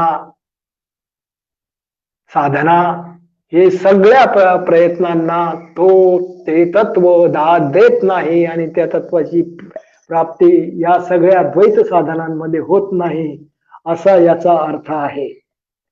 पुढची ओवी आहे, आकाशाचा आरसा. आकाशाचा आरसा न उठे प्रतिबिंबाचा ठसा, तैसा वंद्य नव्हे तैसा नमस्कारासी. जसं त्या आकाशाच्या ठाई सगळ्या घटना घडतात सृष्टीच्या, संपूर्ण सृष्टीचा गोंधळ त्या आकाशामध्ये चालतो, परंतु त्या गोंधळाचा परिणाम त्या आकाशावर काहीही होत नाही. आकाशात चांगलीही भावना उठत नाही, वाईटही भावना, त्या आकाश तटस्थ असतं. तसा हा सद्गुरु तटस्थ आहे आणि तो तटस्थ असल्यामुळे तुमच्या नमस्काराला आणि वंदनेला तो अजिबात भुलत नाही. तुमच्या पूजेची आणि प्रार्थनेची आणि जपाची त्याला काहीच गरज नाही, इतका तो तटस्थ आहे. तुम्ही पूजा करता की नाही करता त्याला काही घेणं देणं नाही. फक्त तुमचं अज्ञान जर तुम्ही निरसू शकत असाल तर तुम्हाला त्या गुरुतत्वाचा बोध होईल. अज्ञान कसं निरसायचं ही पूजा आहे, अज्ञान कसं निरसायचं ही स्तुती आहे. खरी स्तुती, खरी पूजा कशाला म्हणतात हे आपल्याला कोणी सांगितलं नाही आणि म्हणून आपण अशा द्वैताच्या पूजेत लागून गेलो. परंतु या द्वैत तत्वज्ञान प्राप्तीची जी काही ही साधना आहे, ही पूजा आहे, हा जो काही अमृतानुभवामध्ये वर्णन केलेला शक्ती समावेशनाचा खेळ आहे, हा सगळा समजावून घेणे आणि त्यानुसार आपल्या जीवनामध्ये आचरण करणे, आपल्या अंतरंगात पाहणे, एक ती मीपणावीन पाहण्याची कला शिकणे आणि त्या कलेमध्ये मग सर्व दिव्य दृष्टी प्राप्त होऊन आत्मबोध होणे, अशी ही सगळी प्रक्रिया आहे. आणि म्हणून इथे ओवी आली की आकाशाचा आरिसा न उठे प्रतिबिंबाचा ठसा, तसा वंद्य नव्हे तसा नमस्कारासी. याची मराठीत ओवी केली तर होते, आकाशाचा जसा आरसा न उठे प्रतिबिंबाचा ठसा, हा तटस्थ तैसा न सापडे कधी द्वैतामध्ये. हा द्वैतात कधीच सापडत नाही, असा तो आहे. पुढची ओवी येते, परी नव्हे तरी न हो हे देखासी का घेवो, परी वंदती याही ठावो उरवणे दी.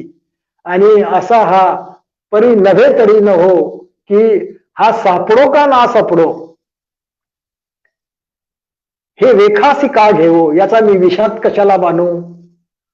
परंतु वंदती असे ठावो उरवणे दी, परंतु वंदन याच्या जर नादी लागलं तर त्या नादी लागणाऱ्याला तो उरू देत नाही, त्याचाही निराश करतो, त्यालाही त्या एम्प्टीनेस मध्ये तो एकरूप करून घेतो, त्या नथिंगनेस मध्ये एकरूप करून घेतो, त्या शून्यामध्ये एकरूप करून घेतो, त्या निर्गुणामध्ये एकरूप करून घेतो, असं त्याचं वर्णन केलेलं आहे. आणि म्हणून मराठीतली ओवी येते, ना सापडो तरी ना सापडो मजन विषाद तयाचा, परी शोधणाऱ्यास उरू नदी हा स्वभाव याचा. असा जो खरा अध्यात्माची ज्याला तळमळ असेल तो अशा पद्धतीने शेवटी त्या तत्वामध्येच सामावून जातो, असं माऊलीला इथे सांगायचं आहे. आणि पुढची ओवी येते, मग अंगोनी एकुणा झोळू फेरितास तरी तो बहिरळू, कडू फिटे आतलू न फेडता शिकी. आता हे पुन्हा एक दृष्टांत दिला आपल्याला, कारण हे सगळं इतकं अंतरंगातलं वर्णन आणि त्याची अपरोक्ष अनुभूती नसेल तर ते नुसते ती बाराखडी ठरते, नुसते शब्दाचे अर्थ, तेही आपल्या मनातले अर्थ आणि नीट बोध काही होत नाही. आणि म्हणून दृष्टांत देण्याची पद्धत आहे. तर इथे दृष्टांत दिलेला आहे की जसं ते धोतर असतं ना, त्या धोतराच्या नेऱ्या असतात आणि बाहेरचा एक खोचा असतो मागच्या बाजूला खोचलेला, तर त्या सगळ्या नेऱ्या काही एक एक उडत नाही बसाव्या लागत. तो बाहेरचा खोचा एकदा काढला रे काढला, ते मागे खोचलेलं ते काढलं रे काढलं, तो खोचा काढल्याबरोबर सगळ्या नेऱ्या निरसून जातात, ते धोतर मोकळं होतं एका मिनिटामध्ये. तसं द्रष्टादृश्याची जर एकता समजली तर संपूर्ण द्वैताचा खेळ नाहीसा होतो चारही अवस्थांमधला. असं हे त्या धोत्राच्या निर्याचं आणि खोच्याचं दृष्टांत देऊन माऊलीशी आपल्याला समजवते की हे ते जसं जितकं सोपं आहे की नुसता खोचा काढ आणि खोचा काढला की ते धोतर मोकळं, तसं नुसतं तुम्हाला द्रष्टादृश्याचं एकरूपता समजली तर खलास हा चार अवस्थांचा खेळ क्षणात, असं हे माऊलीला इथे सुचवायचं आहे. आणि त्याची जर मराठीत ओवी केली तर ती ओवी अशी होईल, जैसी धोतराची कथा फेडता बाहेरचा खोचा, निरसती सर्व निर्या न फेडता सकी. असं हे सगळं आत्मतत्वाच्या प्रक्रियेचंच एक प्रकारचं वर्णन आहे दृष्टांतामध्ये. 49वी ओवी आहे, नाना बिंबपणा सरीसे घेऊन प्रतिबिंब नासे, तैसे वंध्यत्व नेले तैसे वंदनेसी. हे जे काही, जसं समजा आपण आपल्या तोंडाच्या समोर आरसा धरला तर त्या आरशामध्ये प्रतिबिंब दिसतं आणि आरशात प्रतिबिंब दिसतं म्हणून चेहऱ्याला आपण बिंब म्हणतो. पण आरसा जर बाजूला केला तर प्रतिबिंब दूर होतं आणि प्रतिबिंब दूर झालं की मग चेहऱ्याचं बिंब तोही दूर होतं, मग चेहरा चेहऱ्याच्या ठिकाणी असतो. तसं हे द्रष्टा आणि दृश्य जे आहे यांची एकरूपता समजली तर द्रष्टादृश्य दोघांचाही निराश होतो आणि फक्त दर्शन शिल्लक राहतं. असं याचे म्हणजे हे त्रिपुटी सांडण्याचा हा प्रकार आहे की संपूर्ण त्रिपुटीचा निराश झाला पाहिजे. हे जे काही द्रष्टादृश्याचा खेळ चालू आहे सुषुप्ती, स्वप्न आणि जागृतीमध्ये, तो द्रष्टादृश्याचा खेळ आधी निरसला पाहिजे. मग दर्शन प्रकटतं म्हणजे ती ब्रह्ममयता प्रकटते आणि ती अद्वैत स्थिती असते. आधी 3 अवस्था गेल्या म्हणजे द्वैत गेलं, मग अद्वैत अवस्था आली आणि मग द्वैताचं अधिष्ठानच जर अद्वैत असेल तर त्या अद्वैतालाही काय अर्थ आहे. अज्ञानाचं अधिष्ठानच जर ज्ञान असेल तर त्या ज्ञानालाही काही अर्थ आहे, असा बोध त्यावेळी होतो. आणि मग लक्षात येतं की या ब्रह्ममयतेलाही काही अर्थ नाही, या वैश्विक मीपणालाही काही अर्थ नाही, या युनिव्हर्सल कॉन्शियसनेसलाही काही अर्थ नाही. आणि मग तेव्हा त्या चौथ्याही अवस्थेचा निराश होतो आणि मग त्याच्या पलीकडे जे काही अनिर्वाच्य असं आहे, शब्दातीत आहे, त्याची अनुभूती येते की ज्याला मगाशी माऊलीने काही बाही अळूमाळू देखीजे एखादे वेळू असं म्हटलेलं आहे. अशी काहीतरी शब्दातीत अनुभूती येते. असं हे सगळं इथे वर्णन आहे. नाना बिंबपणा सरीसे घेऊन प्रतिबिंब नासे, तै नेले वंध्यत्व तेने तैसे वंदितेनेसी. असं वंदन आणि वंदन करणारा या दोघांचंही तिथे निराश होतो. भक्त आणि भगवंत एक होऊन जातात, असं हे सगळं वर्णन आहे. जसे ती कबीराची एक ओवी आहे, जसे इथे माऊली सांगते की द्रष्टादृश्याची युक्ती समजली पाहिजे, हे द्रष्टादृश्याचं सूत्र समजलं पाहिजे की जे सूत्र ज्ञानेश्वरीमध्ये आणि गीतेमध्ये खूप समजवलंय भगवंताने, पण ते सूत्र काही कोणाच्या लक्षात आलेलं दिसत नाही. सगळ्या अध्यायांमध्ये द्वैतच सांगितलेलं आहे आणि द्वैताचा निराशच सांगितलेला आहे, दुसरं काहीच नाही सांगितलं. आणि आपण ते 20-25 शब्द सगळे ज्ञानेश्वरीतले आणि गीतेतले पाहिले. माऊली द्वैताच्या निराशाशिवाय आणि अज्ञानाच्या निराशाशिवाय काहीच बोलली नाही. कर्मयोग जरी बोलला तरी कर्मयोग ही कसं अज्ञान आहे आणि कर्माच्या निराशाशिवाय आणि कर्त्याच्या निराशाशिवाय ज्ञान होत नाही हे सांगितलं. ध्यानयोग जेव्हा घेतला तेव्हा ध्यानामध्ये तो द्रष्टादृश्यच सांगितला, ज्ञाता ज्ञेयच सांगितलं आणि त्या ज्ञाता ज्ञेयाचा निराशच सांगितला, दुसरं काहीच सांगितलं नाही. जेव्हा भक्तीची चर्चा केली तेव्हा देव आणि भक्त हे जे द्वैत आहे हे या द्वैताचा निराशच सांगितला. देवाशी एकरूप झाल्याशिवाय भक्ती होत नाही. देव जर तुम्हाला दिसत असेल, त्याची प्रतिमा दिसत असेल, त्याचं रूप दिसत असेल तर ती भक्ती नाही. तोपर्यंत भक्तीचा अर्थ समजला नाही तुम्हाला. कारण की जे दिसतं तुम्हाला तिथे द्वैत आहे आणि द्वैताचा खेळ यालाच कोणी म्हणतं मला राम दिसला, कोणी कृष्ण दिसला म्हणतं. कोणी दत्तात्रय दिसले म्हणतं, कोणी म्हणतं मला शिर्डीचे साईबाबा दिसले, कोणी म्हणतं गजानन महाराज दिसले, कोणी म्हणतं स्वामी समर्थ दिसले. हे सगळं असं जे काही दिसण्याचा खेळ आहे, या सगळा संमोहनाचा खेळ आहे. आणि असं जर कोणी काही म्हणत असेल तर ते केवळ द्वैताचा खेळ असतो, त्याला काही अर्थ नसतो. त्याच्यामुळे तुमच्या अंतरंगात काहीच फरक पडत नाही, तुमच्यात काहीही ट्रान्सफॉर्मेशन होत नाही, तुम्ही तसेच पूर्वीसारखे असता. आणि हे सगळं म्हणून हा द्वैत निरसलं पाहिजे. आणि हे द्वैत निरसावं म्हणून ही सगळी उपनिषदांची योजना आहे, साई शास्त्रांची योजना आहे. हे सगळं काही भागवत सांगितलंय, नंतर गीता सांगितलेली आहे, ब्रह्मसूत्र सांगितलेलं आहे. हे सगळं केवळ द्वैताच्या निरासा सांगितलेलं आहे. ज्ञानेश्वरी सांगितली ती द्वैताच्या निरासासाठी सांगितली, सगळे अध्याय द्वैताच्या निरासासाठी सांगितले, अमृतानुभव द्वैताच्या निरासासाठी सांगितला, चांगदेव 65 द्वैताच्या निरासा सांगितलं. सगळे संत द्वैताचा निराश शिकवतात, द्वैताच्या निरासाशिवाय संत शिकवत नाहीत. आणि जे कोणी जर द्वैत शिकवत असतील तर ते आपल्यासाठी काही कामाचे नाहीत. द्वैत निराश झालं पाहिजे, नाही तर द्वैताच्या ह्याच्यात आपण अजून अजून अजून अजून अडकलो तर आपल्याला द्वैत बोध होऊ शकत नाही. आणि म्हणून ही जी शेवटची ओवी आहे, नाना बिंबपणा सरिसे घेऊन प्रतिबिंब नासे, तेने वंध्यत्व नेले तसे वंदनासी. तसं हे द्वैत जे आहे, वंदन आणि वंध्य, ते ही संपलं असं इथे माऊली म्हणते. आणि ही द्रष्टादृश्याची युक्ती समजली तरच हे होतं. ही युक्ती समजून घेणं हे अध्यात्म आहे. आणि ही युक्ती जो समजून सांगतो तो सद्गुरू असतो, माऊली सारखा तो सद्गुरू असतो, जे कृष्णमूर्ती सारखा तो सद्गुरू असतो, कबीरासारखा. कबीराची ती एक दोहा मला आता आठवला, ते द्वैताचंच वर्णन आहे त्यात याच्यामध्ये. आणि ते जेव्हा आपण ऐकतो तेव्हा ते द्वैताचं वर्णन हे आपल्याला समजत पण नाही.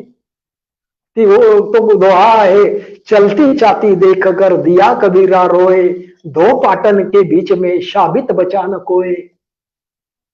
आपण ते जात्याच बघतो की ते जात्याचे 2 पाळ्या आहेत आणि त्याच्यामध्ये ते सगळं रगडलं जातंय अन्न, ते धान्य, आणि त्याच्यात कोणतंच धान्य शिल्लक राहत नाही.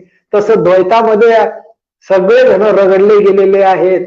पण हे द्वैत म्हणजे द्रष्टा आणि दृश्य आहे. हे द्वैत म्हणजे अनुभव आणि अनुभवणारा आहे. हे द्वैत म्हणजे तुमचंच मन आहे, तुमचाच कॉन्शियसनेस आहे. आणि आपल्याच कॉन्शियसनेस मध्ये हे सगळा झगडा चालू आहे, आपलीच आपल्याशी मारामारी चालू आहे, आपलंच आपल्याशी भांडण चालू आहे. असा एक वेडेपणाचा खेळ आपल्या ठाई चालू आहे, याचा बोध आपल्याला नाही. आपल्यात जर विचार चालू असतील, आपल्यात भावना चालू असतील, आपल्यात कल्पना चालू असतील, आपल्यात वासना असतील, आपल्यात संकल्प असेल, आपल्यामध्ये तर्क असेल, आपल्यामध्ये स्मृती असेल, आणि त्या सगळ्यांशी आपलं जर तादात्म्य असेल तर आपण अज्ञानी असतो. हा कॉन्शियसनेसचा खेळ थांबला पाहिजे, मन शांत झालं पाहिजे, विचार प्रक्रिया थांबली पाहिजे. आणि अशा शांत परमशांत झालेल्या मनामध्ये मीपणाचाही मग निराश होतो. तोही द्रष्टाद्रश्याचा बोध झाला तरच, नाहीतर नुसत्या कॉन्सन्ट्रेशनच्या साधना करून मन शांत करणारे आणि बळजबरीने मनाला एखाद्या खुंट्याला बांधून ठेवून मला शांतीचा अनुभव आला, मला आनंदाचा अनुभव आला असं म्हणणारे शेकडो साधना करणारे तुम्हाला भेटतील. कारण की कॉन्सन्ट्रेशनच्या साधनेमध्ये देखील मन एकाग्र झाल्यानंतर तिथे आनंदाच्या लहरी उठतात.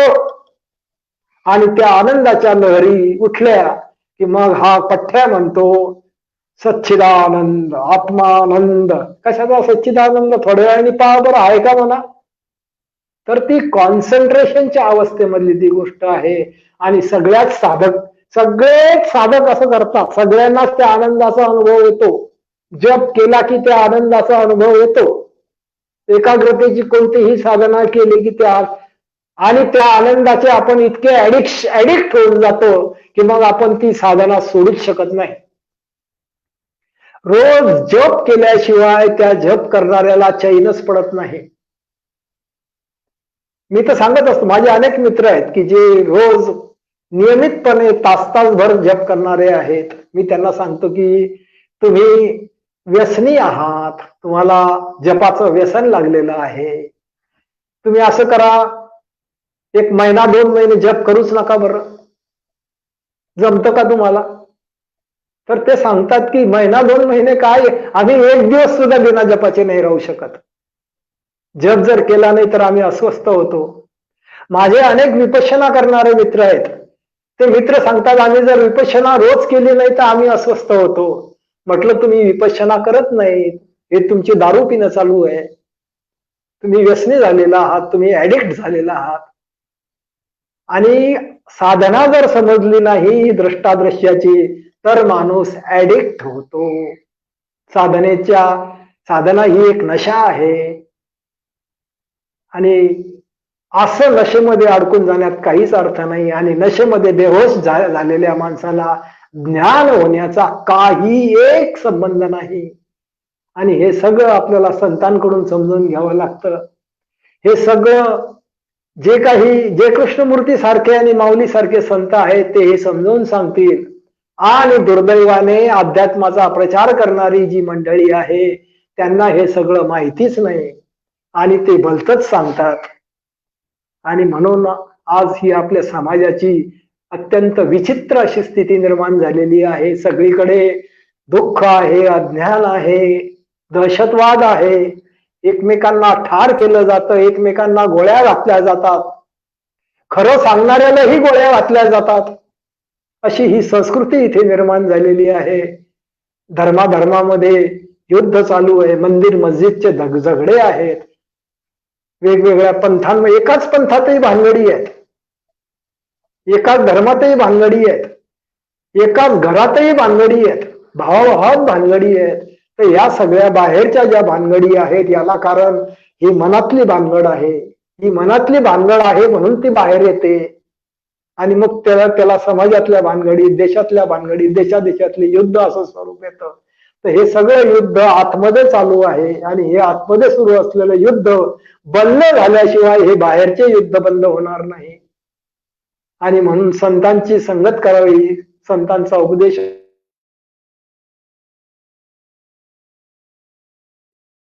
मूर्ती अभ्यासावा, कबीर अभ्यासावा, कबीर अभ्यासावा.